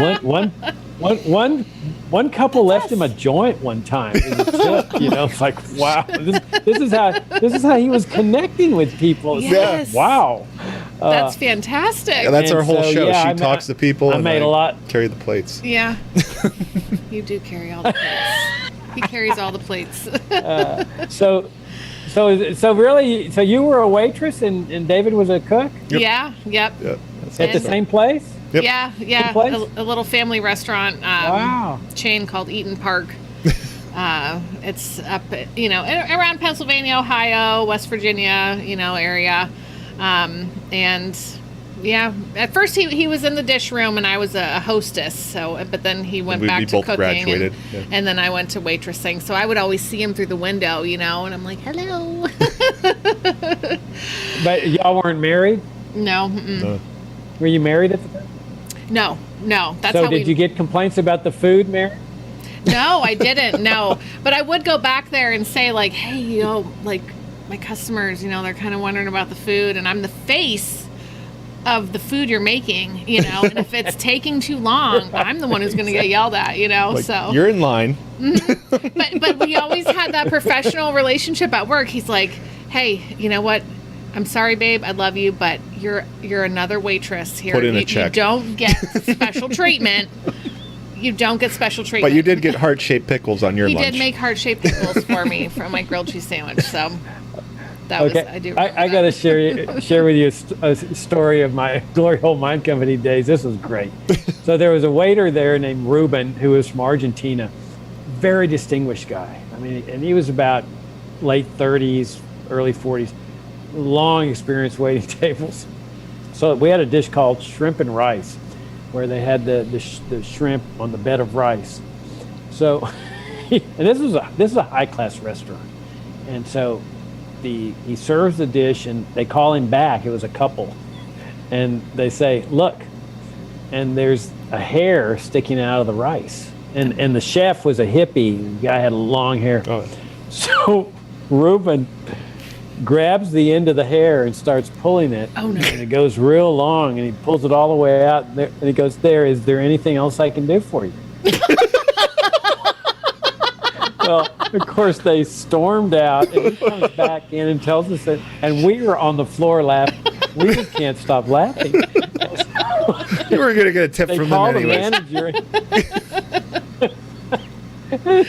manager. So the manager calls Ruben in. And Ruben says, Mike, do you think I would do this? Me? Of course they're lying. I would never do anything like that. So it was great. I mean, I loved it. Oh, the stories of restaurant days life. Are awesome. Yeah, it's so. They make movies about that. It's fun. Yeah. It's fun. Especially because it's like, that lower job where you don't really care. Yeah. So what are you going to do? Fire me? There's another restaurant I'll just right go over there. yeah. Oh my gosh. So David, do you do the cooking in the household then? He does the good cooking. I'll get, I mean, you got some things that you can pull out, but yeah, I do well on certain things. Yeah, but when it yeah. Usually it's like, what's for dinner? I'm like, when it's something fancy, like more than like three courses, it's like, I decide sometimes that I'm going to try new recipes, but a lot of times I'm really. We have the 3 kids, and it's hard because I want something we can make for everyone that everyone's going to eat, so I don't have to make all the peanut butter jelly for Jane and the something else for someone else. And Dave's like, let them starve, They'll eat it eventually. They'll learn to eat it, And I'm like, I know, because I grew up like that too, right? But I can't I can't because I'm the one who has to listen to the whining. So I go to work. Yeah.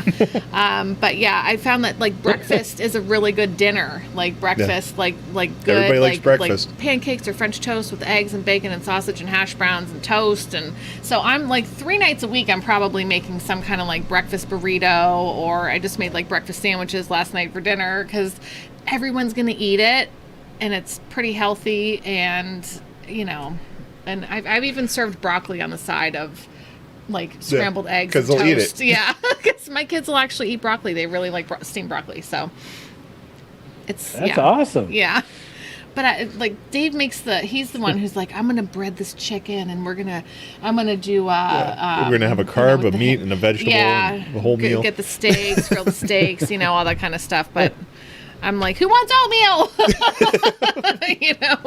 Because they'll eat it. They'll all eat it. Yeah. And then I can just have whatever I want because they're eating oatmeal. So.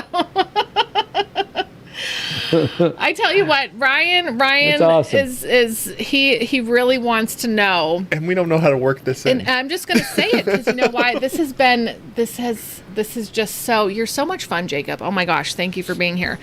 Mama Joe. Everybody called her Mama Joe. Mama Joe. Now, do you think would you have been Papa Jake if you had got, you know, would they have called you Papa There's Jake? no way to work that in. He's in the comments. Papa Jake, Papa Jake. Every 5 minutes.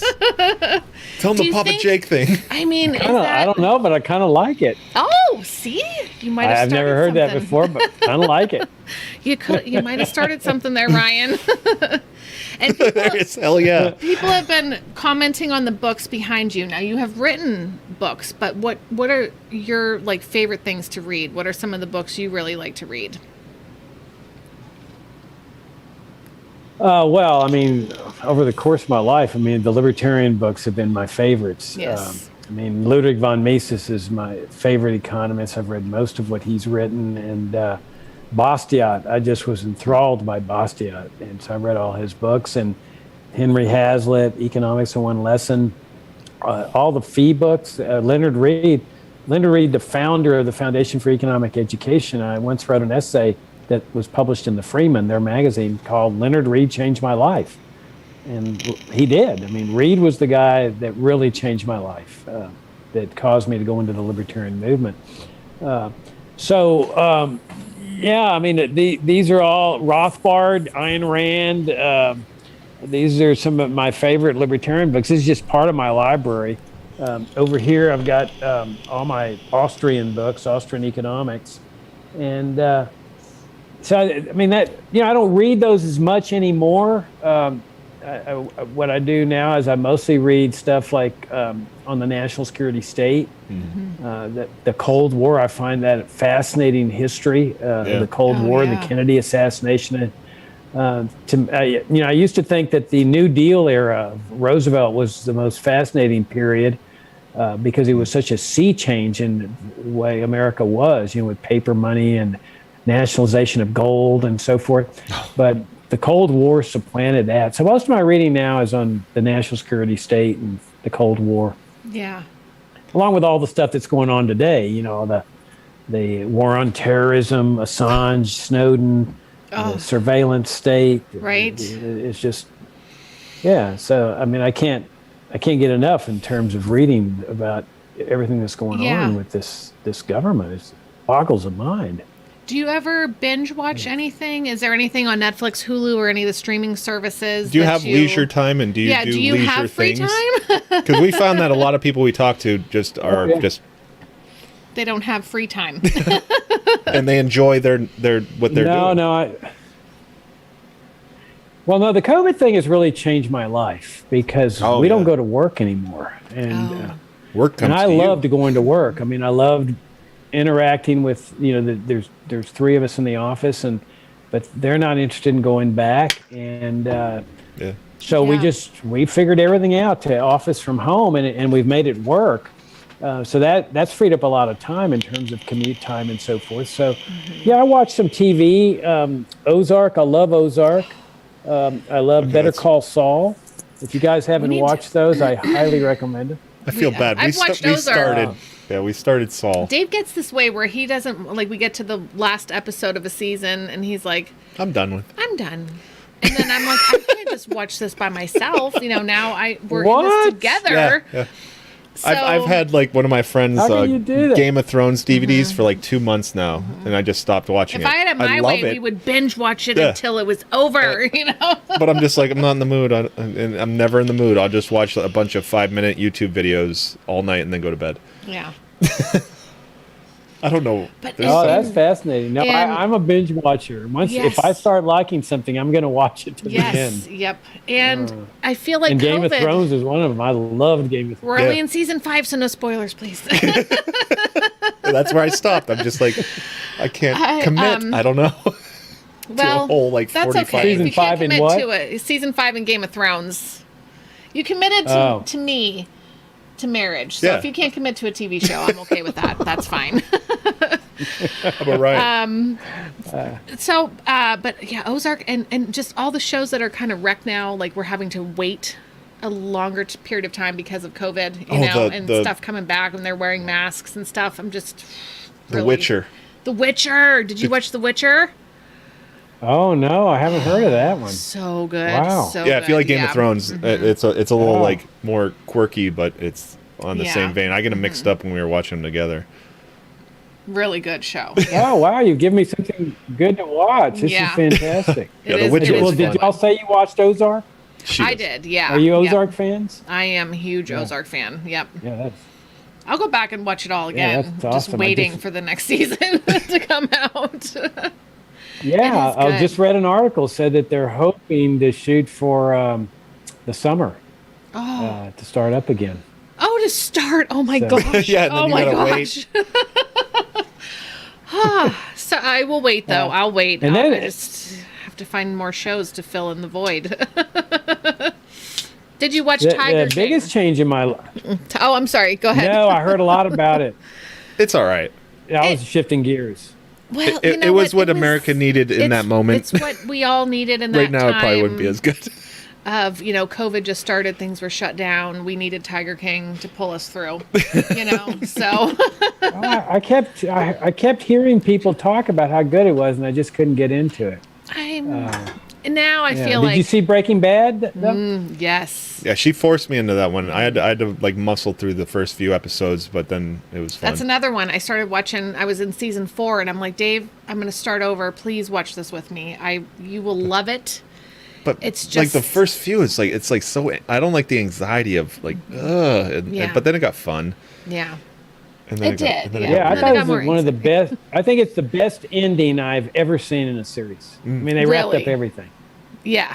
Yep. Yeah. Dexter, did you watch I Dexter? love Dexter. Oh my gosh, I love that show. Another one I could watch. I could sit down and watch the whole thing. Yeah. Dave's like, this guy is doing bad things, but He's he has not a good code, person. So you're okay with it? I'm like, Dave, he has a code. It makes it okay. Exactly. He was doing it for the right reason. Right. He was only targeting bad guys. Right. Exactly.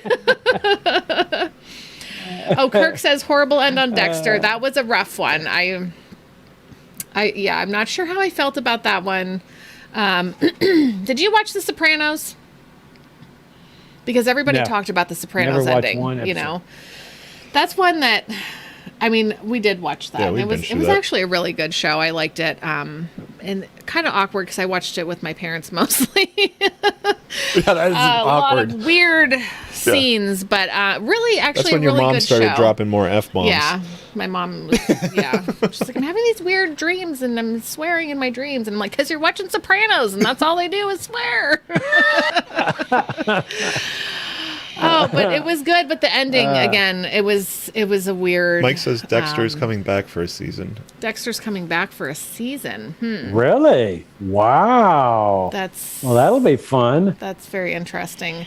John Peck That's right, wants to because he know- didn't die, did he? No, but we're not allowed to say that. Spoiler alert. I'll put it in the description. Okay. Do you watch South Park? Do you ever partake in some South Park episodes? South Park? No, I've never seen even one episode. Yeah, I don't that's like probably- comedy. That's Yeah. I don't generally like it. See, that's where I lean towards. That's why. Yeah.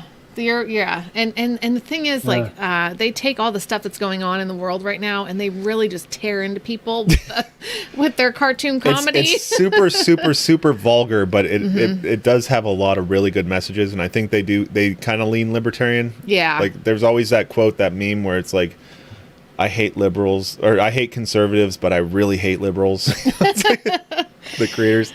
It's I enjoy just because they rip Nothing's off and, limits. Yeah, they tear into all of it, and it just I don't know. It makes me feel good, but I don't watch it all the time. That's one where Dave has to like I have really to say like, coax her into it. okay, Like, let's let's just watch watch this. Yeah, and then I'm always happy Because that, it's always you know. ridiculous and gross and weird, but then it's Can like, be and then they gross. all have this message at the end, and it's like, that's amazing. All right. Do you I've have- heard that. So is that still going live? I mean, is that still Yeah, that's- ongoing? Yeah, I Yeah, think it's they're still still, going. they're still making new Yeah, episodes. they got masks on. They had a whole COVID episode where Yeah. the one kid's like losing his mind. And Really? they're it's just Wow. it's like you can't you can't make this stuff up, like, so they're just eating it up, writing because it's getting more and more ridiculous. Because it's getting more ridiculous. If someone had made a show about what 2020 was, you'd think, you're crazy. Yeah, that wouldn't get past the pilot. Yeah, it was, it happened. 2020 actually happened. Now, John Warner brings up a good point, because we do have a friend who comes on the show sometimes, and he can juggle knives while drinking whiskey. And you have. But I do have a question. Do you have any hidden talents? Hidden talents? I don't think so. No, I'm trying to think. I really don't. That's all right. I'm one of those people that I've tried to do things in life, and I could do them somewhat well, the things that I tackle, but I could never get really, really good at anything. Okay. It's kind of interesting. Now, public speaking, I feel like I can do that. I've been doing that since I was a kid, debates, and I love that. So, and that's something not everybody can do. I felt like I had a talent. Yeah. No, it really isn't. I didn't understand that as a kid. That to me, getting up and giving a speech was the easiest thing in the world. But then I later learned that a lot of people can't do that. Oh, they're shaking, get nervous, and Mary will have crippling anxiety, but she'll stand in front of 200 people and just talk. But don't put me on an elevator, because I'll freak out. I love talking with people. Claustrophobia. But on an elevator, I'm just like. It's more of a social thing for you. Like the intimate social. I don't know. Like what, talking with no, people? the elevator. Oh, I'll talk to people on an elevator. No, you're not claustrophobic. I'll turn around. I'll make it awkward. I'll turn around and talk to everybody. Be like, hey, what's going on? How you guys doing? We're going up to the 20th floor, so we got some time. What's your favorite color? But it's like, what if it stops? What if it stops and then all of a sudden I'm going to panic, and what if people see me panic? That's, but. Yeah, I'm the same way. I think getting stuck in an elevator would be nightmarish for me. Oh my gosh, yeah. Oh, and even like my kids. But I remember one. Go ahead. Yeah, one of the bad things you passed on. Yeah, and I ride the elevator with them. Yeah, I do. I'm like, let's go down that elevator, you guys. And they're let's like, not be scared. Yeah. Why should I be scared?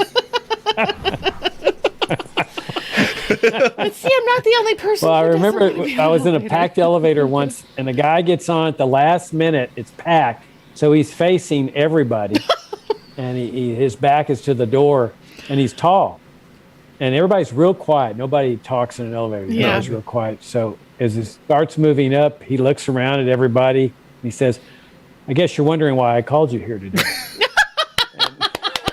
I love that. I do that every time I enter our little break room. I'm like, I want to thank you guys for coming in today. That is so great. Oh my gosh. But that's so good. To strangers? That's awesome. Yep.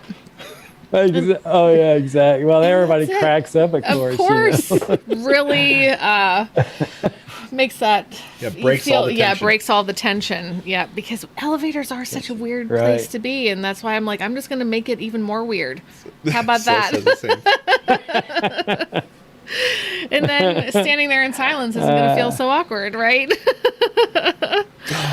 Oh my gosh. So I want to talk about you now. The future of Freedom Foundation. Yes, definitely. We got to dig into that. I want to make sure that everybody knows all about that. How did this come about, and what's your mission? What is the purpose here? Well, since I had gotten involved in libertarianism because of this hardcore, pure, principled message on libertarianism, I said I wanted a foundation that would do this, but I didn't want it to be just an esoteric foundation. I wanted it to be in the context of real world issues of going on, so that we would analyze what's going on in the world, but without mincing words and employing libertarian principles to do the analysis. And so we did that, founded in '89. We started publishing a little monthly journal. At the time it was called Freedom Daily. It's now called Future of Freedom. That consists of essays. And then we publish a daily newsletter called Future of FFF Daily, where we have an original article plus 9 articles from the internet that we find that are just as hardcore as they can be, to show people that, hey, libertarianism is spreading. I mean, the New York Times may not be a libertarian publication, but here's a libertarian essay in the New York Times. So we do a lot of that. And then we've got an internet show called the Libertarian Angle that I do with Richard Ebeling, who I mentioned earlier. Yes. So our whole mission is to present the principled case for liberty and in the context of the burning issues of the day. So if there's something going on like Biden's immigration plan, we'll address that and talk on why open borders is the solution to it. Or if there's a pandemic, we'll be trying to raise people's vision that it's not just a matter of lockdowns and mask mandates and stuff. It's a matter of getting government out of healthcare entirely. So that's what we do. We raise people's vision to a higher level of what liberty is and what we need to do to accomplish it. Oh, I love that. So how... We've done that for 30 years, and so it's very gratifying. Yeah, I bet. Yeah. Now, I'm sure with the whole, current events. I was going to say, like, okay, so for 30 years, and then I'm thinking when the internet actually, and people started getting on there, and then social media started. Wait, that's longer than the internet. Yeah, so this has been probably really great. What did you do before the internet? They mailed things out, Dave. That's amazing. Just like we used to do, snail mail. No, I forgot all that. What have you encountered any kind of issues with like censorship and all the stuff that's going on with the social media sites? They're trying to like kind of quiet the voices of people who want to speak out against, Republican, mostly Democrats type stuff. No, nobody affects us, except I guess recently they turned down, Facebook turned down our advertising for our conference on the Kennedy assassination, which just stunned me. I thought, weird. My gosh, this is really getting ridiculous. And they don't give you a reason why, no, but they don't. It deals with them trying to keep politics out, or maybe the word assassination, or conspiracy theories, or whatever. Yeah. But generally, we haven't had any problems at all with the government. And I've been really fortunate to have some really great writers in the 30 years I've had. I mean, I mentioned Richard Ebeling. He's hardcore as I am. And Jim Bovard has been a policy advisor for us for at least 20-something years. He's a fantastic writer, and he's writing against this censorship that's going on by the government and the clampdown by the social media people. Bovard's been fantastic. Sheldon Richmond wrote for me for many, many years. Lawrence Vance is just hardcore as they come. Wendy McElroy. I mean, I'm sure I'm missing somebody, but I've been very gratified that we've pulled together over this period of time people that share this vision for a principled case for liberty. It's been very rewarding. That is wonderful. That is so. Now, people can find, where can they find you? And you said, you put out a daily newsletter, podcast. I want to make sure everybody knows where exactly to go for this. Yeah, go to fff.org. Everything is there. All of our 30 years of articles. If somebody wants to learn about libertarianism and just getting new to it, I mean, this is the perfect place to start. And the registration for our conference is there. Again, that's free. That starts this coming Wednesday. FFF Daily is free. You get a daily newsletter 6 days a week. We've been publishing that, probably 15 years or so. That's wonderful. And we put a lot of time into producing that every day. We're up at 6 8. We start work at 6, and we get out. We pride ourselves as this is a really fine daily newsletter, and then our monthly journal, Future of Freedom. So we're small. We've always been small, but we pack a punch, and we're pleased that we've never ever compromised any principle of libertarianism during that period of time. That's beautiful. And the reason is very simple: is we not only is liberty moral, and it's moral that we're advocating this philosophy, but it's really the practical way out of the morass in which we find ourselves. Foreign policy, immigration, drug war, welfare state, out of control spending, debt. Libertarianism is the answer to all of it. All of it, yeah. Oh my gosh. I'm super excited about I want to this. say, like, do you get any like blowback from your articles and stuff? Do you feel a lot of resistance, or is it mostly like libertarians reading this stuff and then using it as ammunition to go out into the real world? That's a good question. Yeah. Yeah, it is a good question. I think mostly the latter, but inevitably I'm getting attacked on something from somebody that happens to find the article. Okay. And I love it. I mean, I just love getting attacked because I always respond, and I'll have a vibrant exchange with somebody on the left, somebody on the right, because we're writing some provocative stuff. Yeah. And so inevitably somebody's attacking me, and they don't realize what they're getting into. I mean, like my favorite subject is open borders. Yeah. And I'm good at defending open borders. And we're the leading organization in the libertarian movement advocating open borders. So when somebody takes me on, they're walking into a minefield because this is one area where I can defend our position. Now, what platform are you? And I figure that. What platform are you most active on? Just email. Okay. I have never gotten into social media. I mean, the guy that I work with, my vice president, Bart, he handles all the social media. I just never liked Twitter. I don't like Facebook. I had a Facebook page for a while, personal, and I just discontinued it. I'm still waiting for that friend request to be answered. I didn't enjoy it. Don't be on there if you don't enjoy it. Yeah. Twitter's the worst, I hear. It's just the nastiest. Yeah. Well, it really is, and it's, to me, it's a lot of superficial stuff that goes on, and nasty little one. I did it for a while, and I thought, I don't see how this is improving my life, and so I don't do it. That's good. Yeah.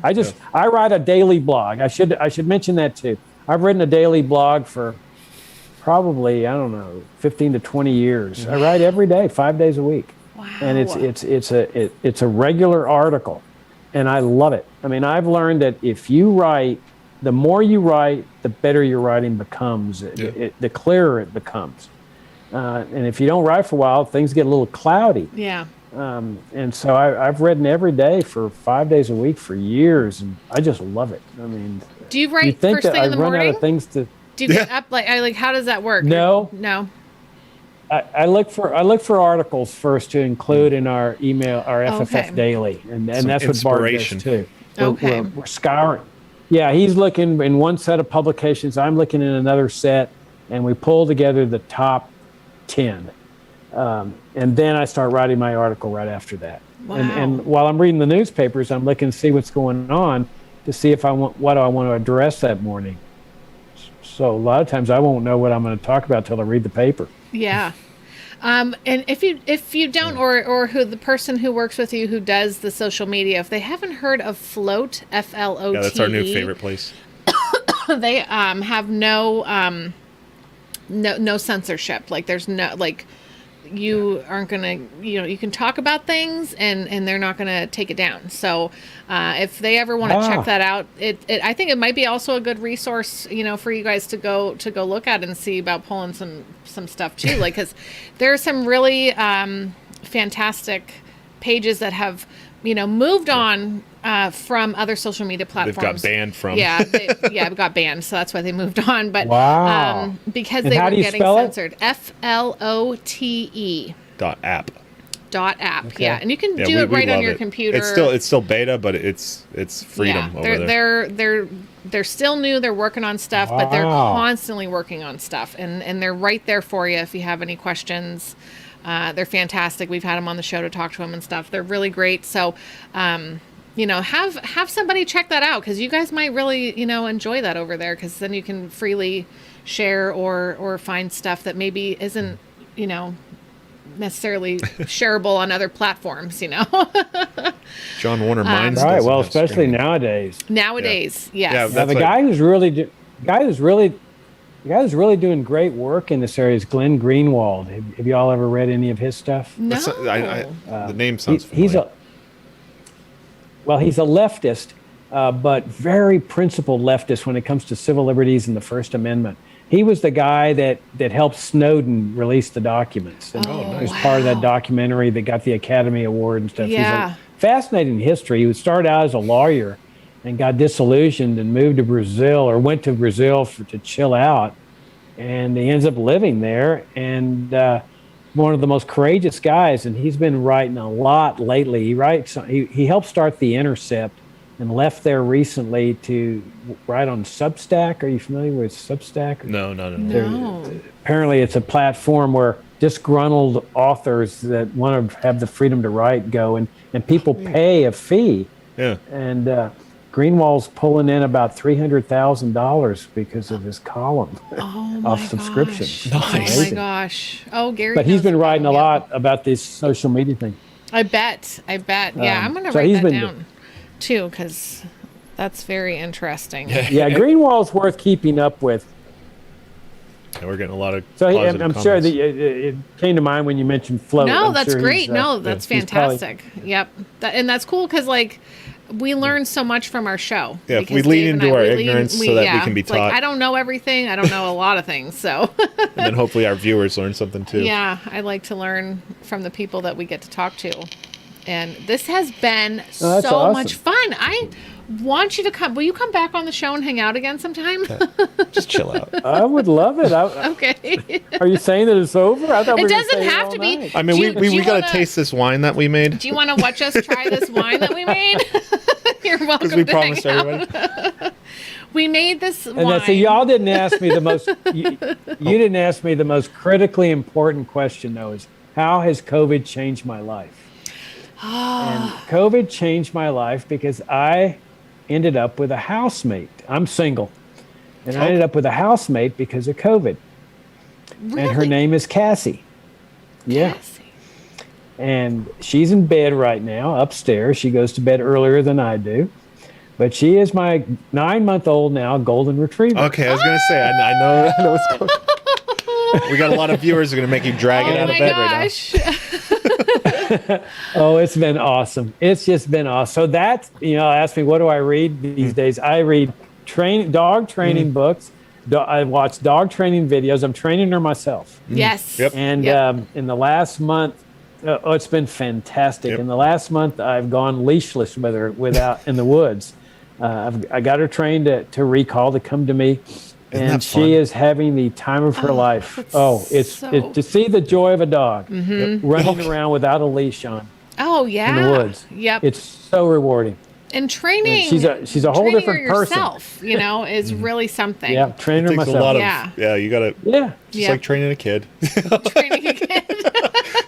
You gotta it be is. It's consistent. like raising a kid. Yeah. Yeah. You gotta be you have to consistent. have that consistency. Yeah, because they pick up on when you're not going to Yeah. be consistent. Chat's going wild for Oh the my dog. God. But we're starting to bond together. I can tell she likes hanging out with me now. Yay. We did a long hike today, so she was exhausted. But when I started to do the show, she comes down from upstairs and starts walking around to hang out with me. And Yeah. What are she you got bored talking about? Finally, and went upstairs. Yep. It's funny, Exactly. we had a dog. It was a wiener dog, and it was a few years ago that he passed. But he used to do that, where he'd like come over to one of us and look at us like, okay, it's time to go to bed.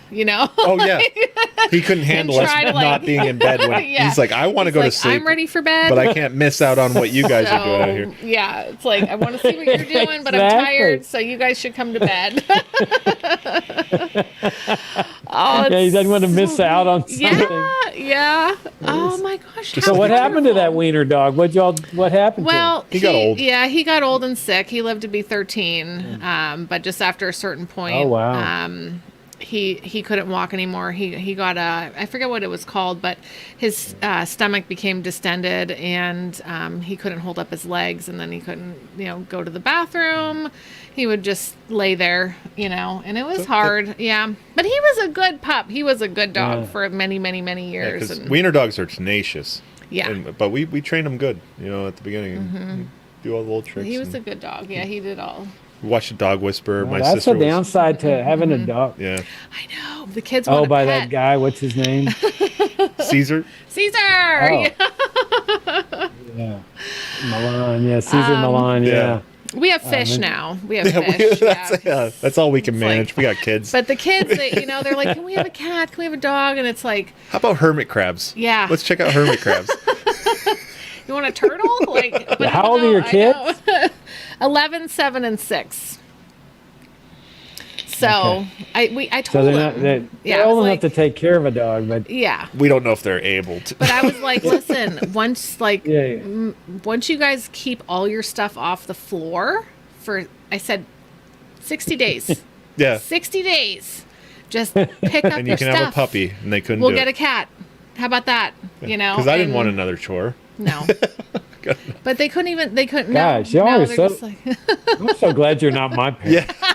Well, we live in a little house. We're in town. We don't have much of a yard. It's like, it's not the best environment. We could probably do a cat, but I'm like, I need you guys to show that you can be a little responsible. Yeah. I don't want to do everything here. And yeah. I'm like, I guess you don't want it bad enough. Mm-hmm. No, but I do. I feel like after this year, I was just that makes sense. I need to, I go to my cousin's house and I'm like, your cats are so cool. Yeah. But I'm afraid I'm going to end up with a cat that's going to claw everybody to death in their sleep. Asshole cats. I'm scared. Yeah, no, I've got a niece that's got 2 kids and they wanted a rabbit real bad. And she said, well, will you take care of it? And they said, yeah. And so guess who ends up taking care of the rabbit? Yes. No, I know. You're very smart. Yeah. That's why I was like, we're going to test this out here. Show me a little. Just a little bit of help. And that's the thing about getting a dog is that once you get him, you get attached and you can't think in terms of giving him up. No way. Yeah. You can't just leave him at home. It's like, yeah, everything is, well, I'm going to run to the store, but I'll be right back. I used to take my dog to the store, though. Ripped up. I would leave him. I had a car that had the remote car start, so I would always have the air conditioning on, for him, or the heat if it was in the wintertime kind of deal, and people would kind of walk by and look, and I'm like, dude, he's running. Cool, he's chill, and I'm only running in for milk and eggs. He's listening to Skinner, he's happy. Yeah. He's also pooping on the passenger seat, but whatever. He's comfy and safe. Dogs are awesome. Now, well, it's a big task. It is. What is her name again? I mean, I could never have done this if Cassie. Okay. That I never could have done this without working from home. True. I haven't owned a dog in 50 years or so. Oh yeah. And you're always at the office. I love it. I mean, we go out. Yeah. And I spend a lot of time with her. We go out hiking every day at a park near us, like out in the woods. And so I've gotten back into hiking because of her, and it's been wonderful. It's been a really positive effect, but it changes your life. There's no doubt about it. Oh, yeah. She is a high maintenance person. New member of the family. I played. Yeah, you have to learn how to play tug of war and things like that you never played before. Yeah, you do, because that's what. That makes her happy. So. That's a beautiful thing that came out of the whole COVID thing. There's always silver linings. There are. Everybody getting used to homeschooling their kids, and maybe you don't need brick and mortar buildings to send your kids off to. Mm-hmm. Yeah. That's the biggest one, I think. Yeah. Everybody got to see that it's not as scary as it sounds to homeschool your kid. No, it's not. Or to find some alternative education other than sending them off to the government buildings. Mm-hmm. I'm glad you brought that up. We just did a show on our Libertarian Angle weekly internet show saying, keep them shut permanently. Yep. Oh, yeah. Yep. Don't reopen them at all. Don't reopen them. Yeah. And I noticed it right away. It's like, why send your kid to the school that, your social economic climate of your little area determines who the teacher is. They say when you can have the best of the best teachers on Zoom. Like. Yeah.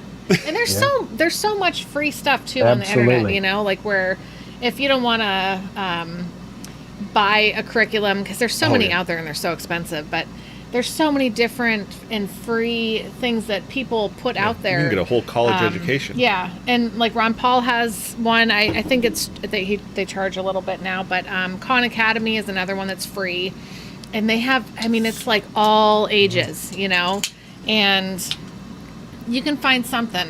It's not 1980. when I was born and, wanted to be homeschooled, and, my parents were like, no. Then your parents are weird. Yeah. Yeah. Are y'all homeschooling? Yes. We are. Yeah. We've been just because we felt that was, that's awesome. Yeah. What we were good for you. Called to do. I suppose we're also blessed where you could be home with them. Yes, because that was it. It was like, so do I go to work and then we send the kids to school, or do I stay home and we sacrifice a little bit and then, get to be with the kids and teach them? So we made that choice to do that. And thankfully, you have, awesome. Yeah, you have a good, awesome. Yeah, one of the good shop jobs that are left in the region. The region, yeah. Not a lot of those anymore. Where do you live? Mexico. We're on the Great Lake. We're in Erie, Pennsylvania. Okay. Right on Lake Erie. Yeah. You're cold.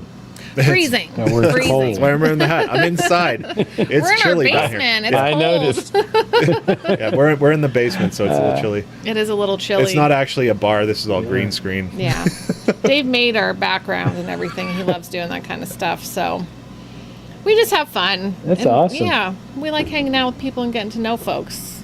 And this really, That's fantastic. So many people in the comments are like, this has been one of the best shows. We've all been having such a great time. I really hope that you have. Those been are my too. friends. I asked them to write in. Oh man. No, we know our friends. I gotta tell them there's no after party. I gotta work 12 hours tomorrow, so we can't. Yeah, Dave's gotta work in the morning, so he's gonna. You're welcome to hang out while we try this wine. You're absolutely welcome to. I'm nervous. I'm crashing. Okay. Thank you, Jacob. Thank you so much, everybody. Thank We put the link in the comments section, but it's fff.org. Super easy. Go there, check it out, and especially you said Wednesday starting at 7. There's going to be a once a week series going on about on the Kennedy assassination, the national security state. We're starting out with a guy named Jim De Eugenio. You're going to learn a lot, not just about the assassination, but about Kennedy's policy toward the third world, the origins of the national security state, the Berlin crisis. You're going to get a lot of nice history here in Cold War history. And that's all online. It's not just going to be only about the assassination. Yes. It's all online. It's free. Just register. And if you can't make it, we're going to record the talks. They'll be on there later. But we're going to have live Q&A. So if you want to be involved. It's going to be fun. We're doing it through Zoom. We already have, 360 registrations. So it's going to be fun. Oh, I'm excited. So invite people to come and attend. Absolutely. Yeah, it's going to be good. Thank you for what you do. You know, because so thank you really, guys. This has been great. This has been thank fantastic. You for your service. Like really, got me all fired up, and I can't wait. I'm gonna go on and register for all the stuff because I need that in my life. I do. I need that. Thank you, Jacob. Thank you. Everybody wants to see the dog, but the dog is sleeping. You guys, the dog is sleeping. She went on a big Cassie. Let's see if I can call it. Cassie, come here. Oh, Cassie, come here, girl. Got to show off your dog. Come on, girl. Come on down. Anytime Cassie, there's a pet in the house, everybody needs to see the pet. And make sure you tell your dog I love it. Yes, we love your dog. Well, she sleeps in the shower. Yeah, I've got a walk-in shower. Oh, yeah. Okay. So that's where she sleeps. Oh, that's so and cute. she loves it. I think it's because the floor is cooler or something. Because I live in a townhouse, so the heat rises, and she can't stand heat. Oh, yeah. She's got that thick this fur. cold weather, she has eaten it up. Loving she loves it. She rolls over in the snow and the ice. Oh, gosh. But apparently she is... Cassie, come here. Come on, girl. Come on, let's go. And they'll go wherever they're comfy, too, you know? I mean, even if you say, don't go over there or don't get on the couch, they'll all just go wherever they want to go to be comfy anyway, so... Well, wherever it's cold, she'll go down to the front door, like a little marble anteway there where it's cold, and she'll just lie down there. Oh my gosh, you're gonna have to post a picture of her somewhere so everybody can see. Well, that's true. She has been, since I let her off the leash, she has been having the time of her life in the snow. It's been a joy to watch. Oh, she and it gets muddy. I mean, the muddier she is, the happier she's cream colored, and Oh the yeah. dirtier and muddier she is, I'm the happier. camouflaged. Yeah, then she's camouflaged. Kathy, come here, girl. She ain't playing. Oh, she's tired. She's like, I She's know. not coming. All right. I wore her out today. We'll get All her right, next guys. Yeah, come back again, and Next we'll have time. the doggo on first. So, thank you, Right. Jacob. You have Thanks a for your wonderful time. evening. Thank you Thank for you. everything You're you do. Well, good night. Have Thank a good y'all. one. This has been a real joy. Oh, Thank I'm you. so glad. Bye bye. Bye bye. That was so much fun. Oh my gosh. That he felt it was a joy to hang out with us. Like, always so he was so fun. Oh my goodness. I mean, I was like laughing, but also like feeling like at those times. Celeste is registered. Oh, you just registered! Yay! You're right Are you gonna use the restroom? Yeah. Okay. I am gonna need you to I don't know, play something so that I can also go pee. Cause okay, you can play the thing for movie night, right? You want me to do the wheel? The movie wheel! Oh my gosh! After Dave pees in the sink, he's gonna play the movie wheel. Are you okay with me doing the wheel? That's fine. That's fine. Even though I love the wheel, but he's using the sink. I just really want to say, Ryan Edwards, thank you so much for reaching out and contacting Jacob, because All these interviews so amazing. that was so much fun. Oh my gosh, that was so much fun. I mean, I'm going to go back and watch that just because things he was saying, relit, my excitement, my enthusiasm for all of it. Just, I am not in charge of changing everybody's mind. I'm not in charge of changing the world, but I can do my little part here. We all do our parts, and then it's going to happen. Something's going to happen, and just, oh, that was so good. Thank you all for being here. Don't leave, because we're trying the hooch. Okay? We're trying the hooch. I'm only taking tiny sips because I'm nervous. I'm just nervous. Dave, you know what you do, babe? You play the intermission. No. Yeah, because then you go up and get... Oh, no, you already brought the wine down. Everything's here. It's all here already. Okay. Go ahead and get that wheel spinning. I'll be right back. Are people still here? Oh,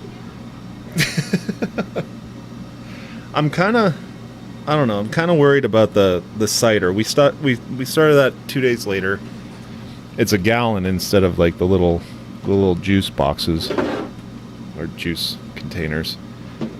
And I feel like when we were doing the first, yeah, you can comment, Nace. No, Elijah said no. Never mind. Sorry. I think when we put the juices there, we put them in a box in front of the heat vent, and I think it was colder here, so the heat was running more often, and it made them warmer, and they fermented better. But I feel like the cider didn't ferment enough. But we'll see how it goes. But I've been racking them, which means I used a siphon hose, so I've kind of tasted them a little bit, so I suck it out and put it in a different container, and then get the sediment off the bottom. I think they're gonna do okay. Wine connoisseur. We're not wine connoisseurs. We drink most of our wine out of a box while chewing gum. So I think these will be okay. My main drink is a Four Loko. I'm going to shut this down. I'm going to drag my feet a little bit because I know Mary kind of wants to be here to see what the movie is. So every Sunday night on Float, which is over here, float.app, we do movie night at 9:30 Eastern.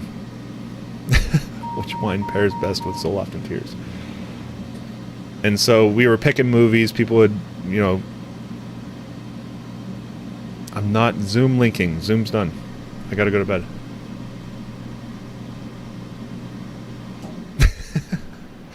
So, yeah, every Sunday night we do a movie night on Float, LLN movie night. Last Sunday we did Don't Be a Menace to South Central While Drinking Your Juice in the Hood. Came up in the wheel. I was drunk when I was put it on there, but it was fun to watch. But I always assume I can find the movie somewhere when I go online. Like I'm going to find it on either, YouTube or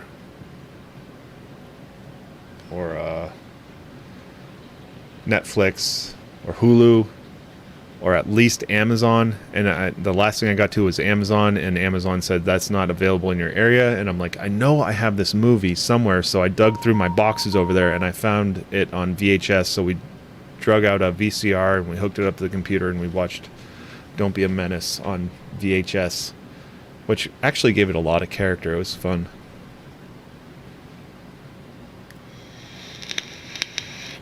Hot Fuzz is on the wheel, so it could come up. But we got sick of like manually like deciding whose movie gets watched. So we're like, give us your movies. If you actually show up, it's more likely that your movie will be on the wheel if you've watched movies in the past. And we'll just spin the wheel and find out what movie we're watching Sunday. There's a lot of movies on there, but they're all pretty good to us. And so we'll spin the wheel first and then we'll drink the wine, right? Yeah, sorry, I got these pizza. I delayed long enough. Oh, you're so sweet. We drugged out the VCR, Nays. Mm-hmm. Actually, we got a lot of VCRs, and little David's way into retro. He loves that stuff. Let me open up. Crap, I forgot. Just turn it off. They'll sleep. Okay, open movie wheel. Mm-hmm. It was an authentic 90s experience. What was an authentic 90s? Yeah. You get all the little lines and everything like that. All right, we're going to go to the spin the wheel room. I'm like, why is the top purple? Oh, yeah, we're watching a VHS. Comes with the music and everything. Oh, that's fun, Elijah. I grabbed some. All right, so this should be spinning, shouldn't it? What? Why is it not like pre-spinning? That sounds like Derek. I'm going to refresh this. There we go. Now it's spinning. He knows his movies. Derek knows his movies. I think if Derek's not here, if you're on float, Derek's going to watch a movie tomorrow night. I can't remember what the movie is. I grabbed probably the worst piece out of the box, Kirk. What now? He says that's supposed to be pizza. It's Little Caesars. It's Little Caesars, but it's fantastic. But I grabbed the worst piece out of the box. Yeah. Starting a Zoom call. I want to find Derek, so I have the right name.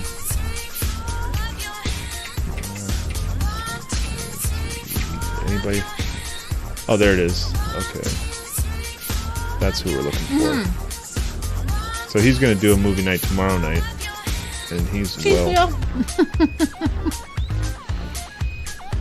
that's his handle on float. All right, you ready? I love cheese. Yeah, so I would love a cheese wheel. All right, ready? I am ready. Ooh, don't look at it. Eagle Eye. Okay, Celeste knows. Oh, that's right. I don't even know what that is. Payback. We're watching Payback. I don't even know what that is. I can't remember.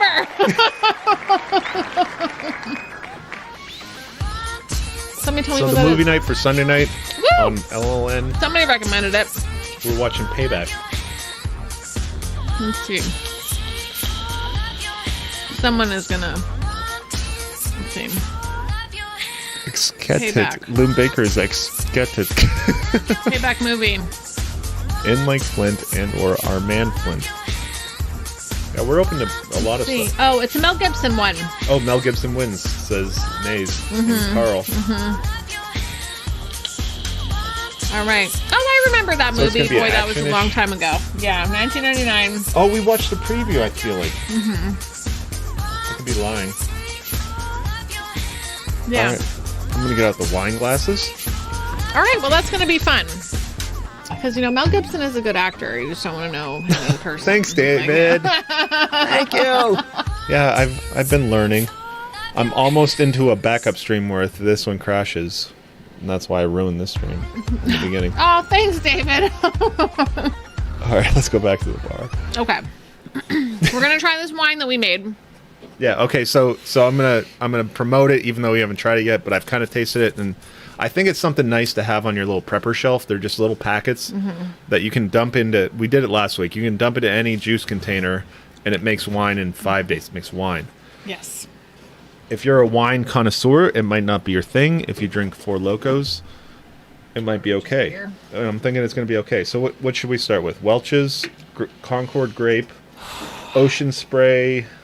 cranberry juice cocktail. They said that would be the best one. We love you too, David. Let's start with the cranberry juice. Okay. Because I feel like the other one might be too sweet. Oh, they said we're going into too sweet. They said this is the best, and we literally dumped it right into the. I am also dead serious. About to blur that. We dumped it right into the cranberry juice. They said take out so much juice, put in sugar, mix it up. We did all of this on last week's show live, yeah. And so it's supposed to make it in 5 days. It's been 7. But we just let it chill a little longer. I racked it twice to get all this sediment off the bottom, even though there's still a little. Yeah, don't shake it. I'm not going to shake it. Oh, you got to get the sediment. The sediment is what gives it flavor. Man. Oh, man. Dude, how great was this show? This was so much fun, yeah. Also kept me like... His joy brought me so much joy that he enjoyed himself. Yeah. He was having fun. He was having a lot of fun. I love that stuff. Okay, so it's looking a little juicy. Yeah, it looks like cranberry juice. You want to trade because that one's fuller? Yeah, I don't know why you gave me so much. I will drink all of that because I am an animal. All right, so here's our cranberry wine. Let's sniff it. I'm sure it tastes great.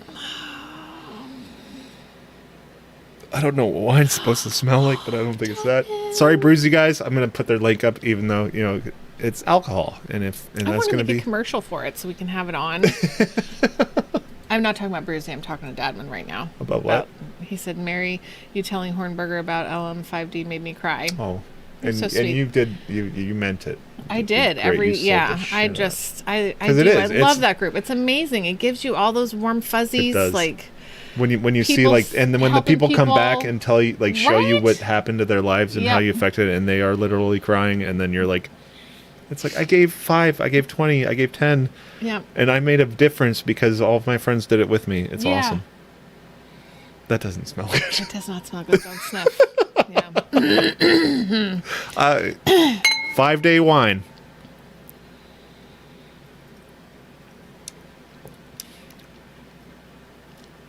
Tastes like cranberry juice with yeast in it. I can taste how it's supposed to taste like wine. So I can taste how it's. I'll give you an update taste. After this weekend when I drink the rest of it. Oh, please no, it's not.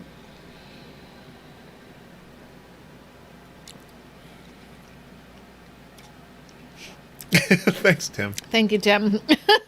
I'm actually most worried about the cider.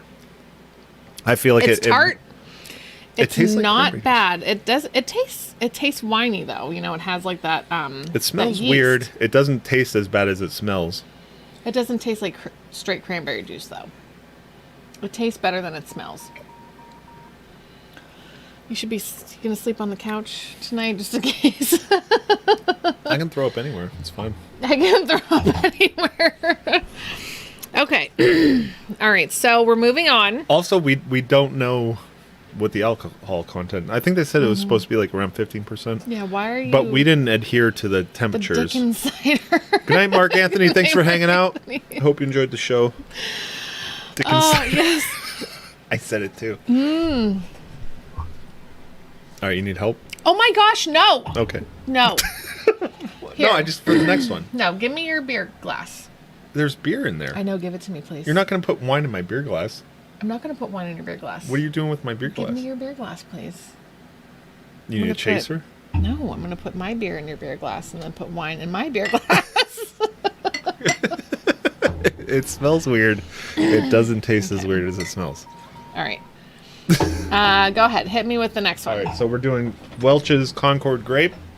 100% grape juice. Smidge. Just a teeny smidge. We don't need, And it's like, I lost a lot, on the racking and the removing and the sugar. Yeah. That's just condensation. Mm-hmm. That's what Dave says. That's just condensation. Just a splash. It's been out in the cold for too long. I don't want to. Okay, you just got to splash. Yeah, I'm not trying to mix a whole bunch of. Stop! This smells good. This smells... Concordy? Oh, yeah. Oh, that smells like a wine. This smells like... a Concord wine. Yeah. This smells like Northeast smells. Maybe it just doesn't belong in cranberry juice. This smells like the way northeast smells during harvest season. All right. All right. You Oh, give yeah. a swish? Cheers. I did a swish, yeah. All right.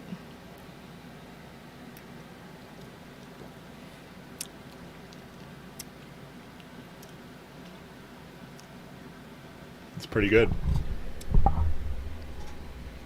Tastes like a Concord wine. Yeah. 5 days.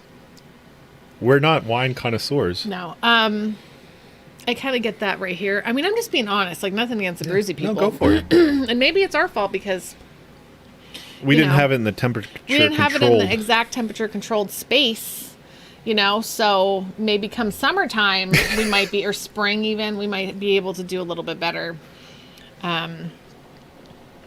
You know. Do I have to say it? I'll say it if you want me to say it. That's actually really good. I'm sorry, not a fan. No, I mean for what it is. Yeah.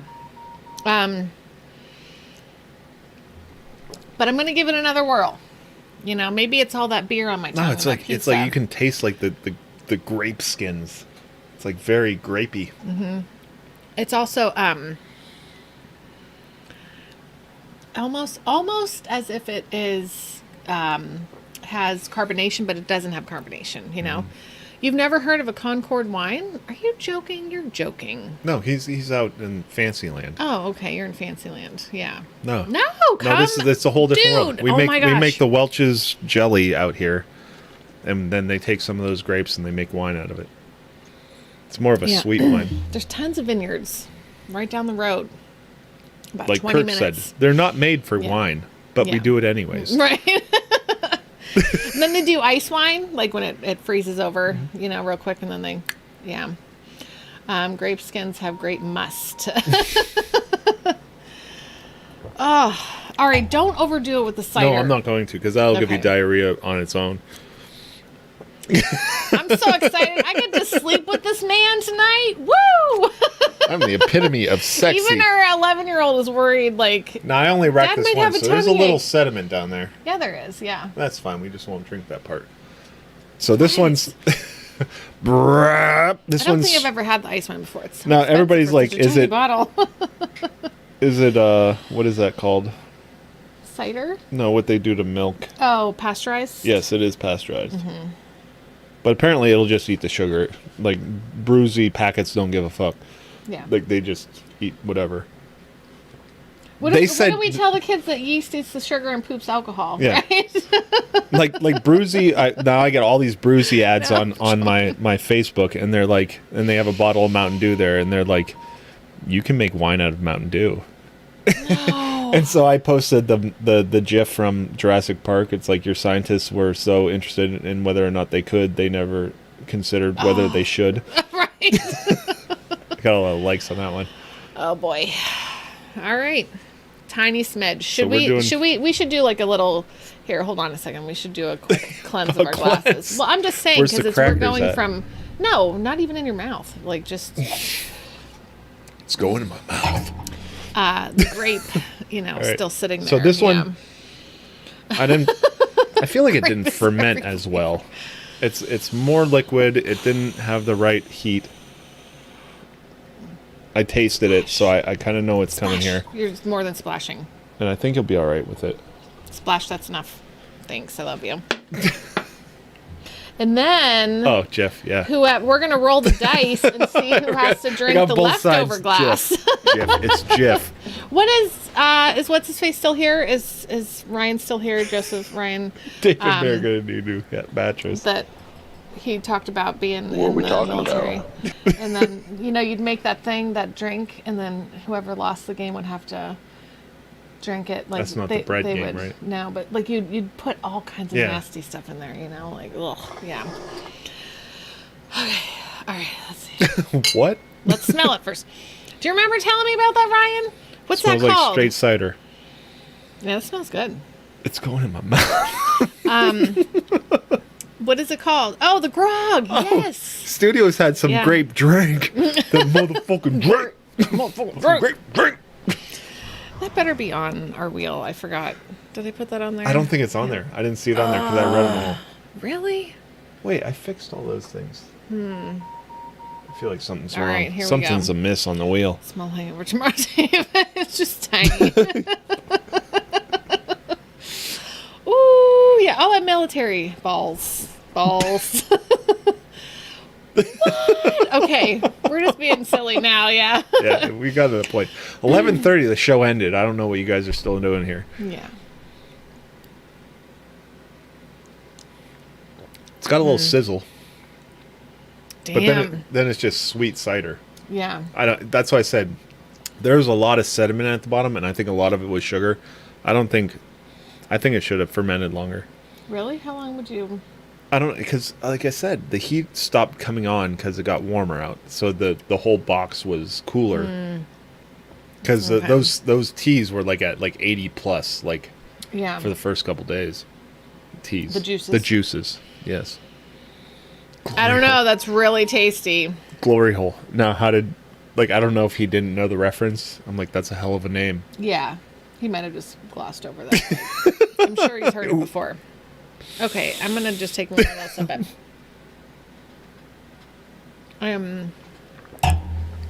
So I I've think only- like the next 3 nights I'm Just going to because I'm take. not a big cider drinker anyway, because I don't want to have the runs. You know what I mean? So I think the next 3 nights I'm gonna like sit down with he each liked bottle. it. Ryan, Papa Jake, he liked it. He did. He liked All right, it. don't let me drink this shit.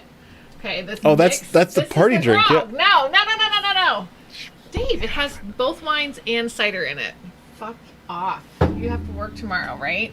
Plus, you're not 17, right? Let's democracy. No, of course. Let they're the gonna say comments drink vote. It. No. What's David's I'll gonna go do dump with it that right drink? down the drain right now. No, I'm dumping it down the drain just so neither of us accidentally drink it. I'm sorry. That's Because fine. I know that if I say like, "Oh, don't do that," Yeah, don't, I'm gonna hit don't- myself in the yeah, head with the hammer. Like I'm gonna do that. Yeah.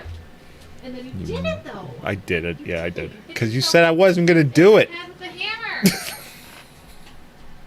No, I didn't say. I said don't do that. I said No, they said that you can dump the packet in up to a gallon. I said your brother would do something like See, that. Ryan's upset now. Don't do it. Oh no, why? John Wait, Warner's don't upset. muzzle him, Everybody's Mary. Ugh. upset at you now, Mary. You're Because the y'all wet don't blanket. have to sleep next to that. You don't have to worry. He's not your husband. You don't feel anxious when he doesn't feel good. I do. Okay? I never don't feel good. I'm immortal. Yeah. I'm just saying, y'all don't have to, like, you guys don't have to sleep next to that and then hear him get up 8 times to, like, shit his brains out or barf or whatever. You know? Like, I love him and I don't want to have to deal with that. So, if he wants to get drunk on just what we have here, cool. Go ahead. But I'm not trying to upset your delicate tummy. It's not delicate. I know. It's iron. It is iron. His stomach is iron. I ate the chip and I shit know. and threw up my brains out. So, David, make a grilled cheese at 3 a.m. Dude, that's me. At like, I am in love with No, grilled we cheese did that lately. just the other night. Yeah. At like Oh, midnight. I love grilled cheeses lately. They're like my favorite thing in the whole world to eat. Like, I'm just Yeah. I love. See, buttery, we crunchy scared Rona and you dumped it down the drain. Gary's upset. Wait, why? I'm pretty We could have sure stopped that wearing drink is masks. like- Oh, I'm sorry. I'm going to drink this like it's normal wine. But then I'm going to go to bed because it's late. 11:30, my phone said it was time to go to bed. At 11, it said it was time to go to bed. 11:30. So, yeah. Oh, 11. No, you're right. Good night, Celeste. Good night. Thanks for hanging out. Good night. Are you going to bed, Tim, or are you just saying goodnight to Celeste? I'm really into this Concord, though. I know you are. Yeah. I know everybody, like, hates me, because I dumped it out, but whatever. No, I'm just playing. We're all playing with you. I know that. You're looking out for my and your best interest. Yeah. And that's reasonable. Because I love you. John Warner says it's barely 9 p.m. I know. Just turn. Did you see the latest spreadsheet? I don't short even Zoom want... call right No, There's Ryan, short- no. There's no short Zoom calls. I got 12-hour shift tomorrow and maybe Sunday. I don't know if I'm greedy enough, but I want to buy more Bitcoin. Now, people are talking to... I listened to that whole hour and a half AMA with him today, and I think it was recent. He does. Yeah. He's way into crypto, but he doesn't own any. If there's any other questions, I might be able to answer them for you. Otherwise, go to his site. But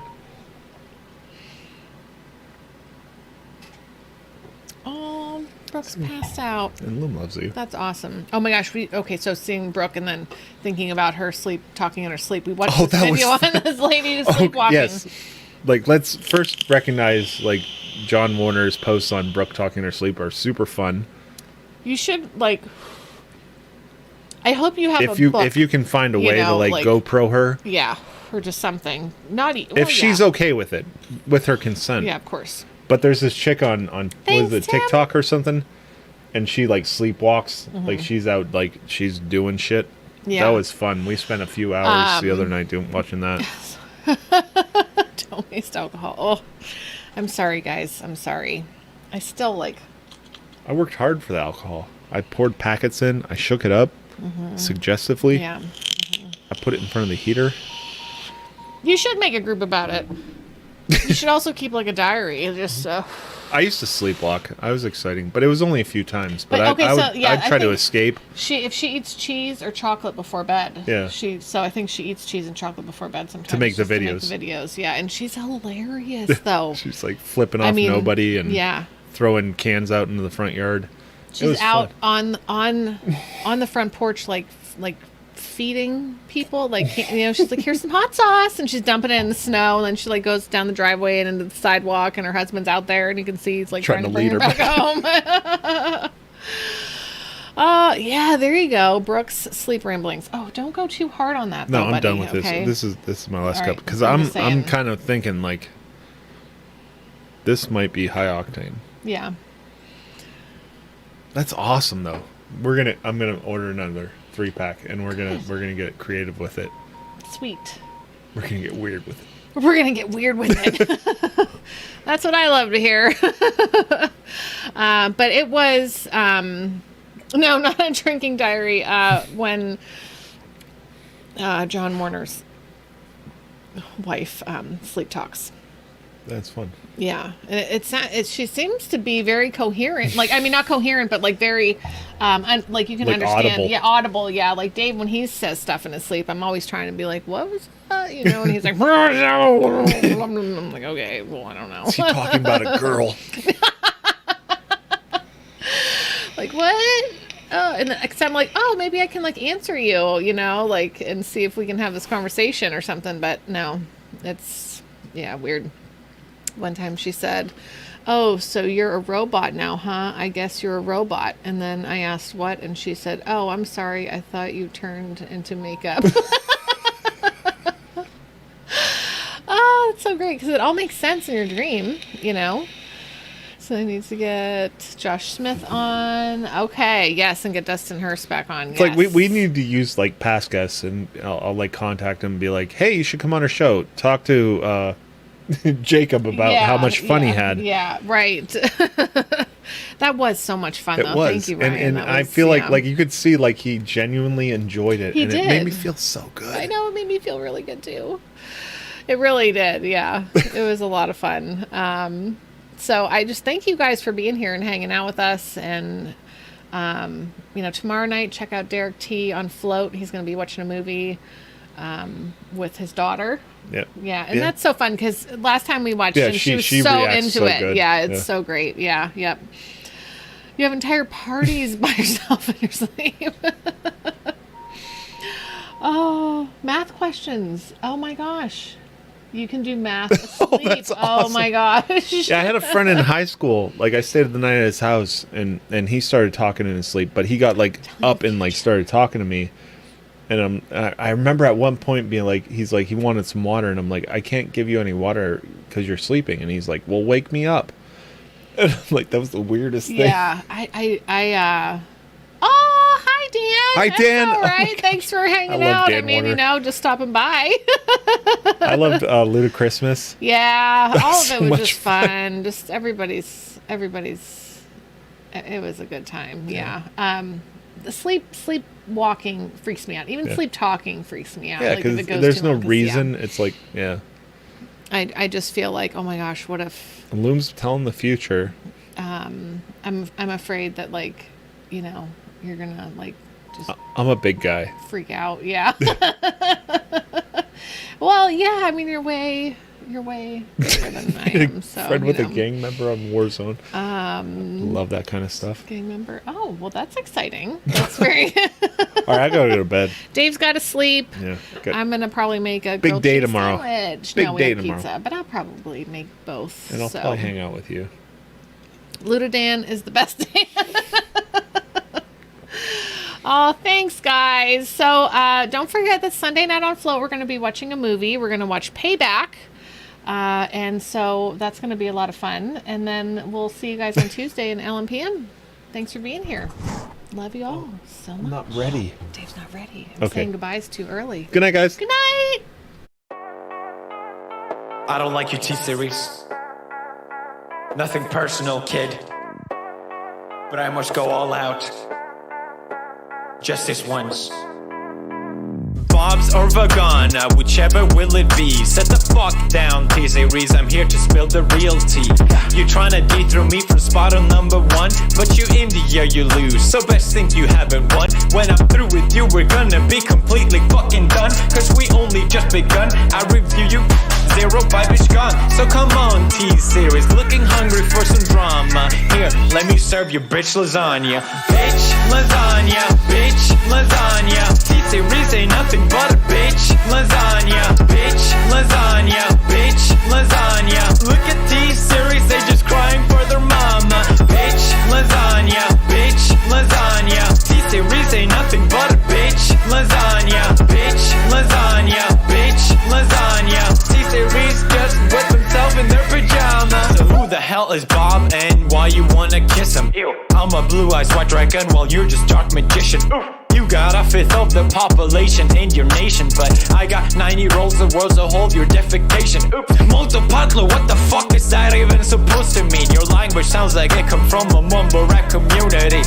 No papa, yes papa, Johnny. Now download the sugar and let's throw this fucking party with some bitch lasagna, bitch lasagna. Look at T-Series, they just crying for their mama. Bitch lasagna, bitch lasagna. T-Series ain't nothing but a bitch lasagna. Bitch lasagna, bitch lasagna. Look at T-Series, they just wet in their pajama. Bitch lasagna, bitch lasagna. T-Series ain't nothing but a bitch lasagna. You got a population of 1.32 billion, but most your videos can't seem to hit even a million. Support! Magic potty, baby, your bottle's all done. It's potty training time, will be so much fun. I help you with your training dance, you make me so proud. Your potty feels like magic, then it flushes out loud. It's fun to help Magic Potty Baby learn to use her potty. Flush and you're ready for next time. Magic potty, baby, I'm so glad that you're mine. Magic Potty Baby and her Magic Potty. No water, no mess. Batteries not included.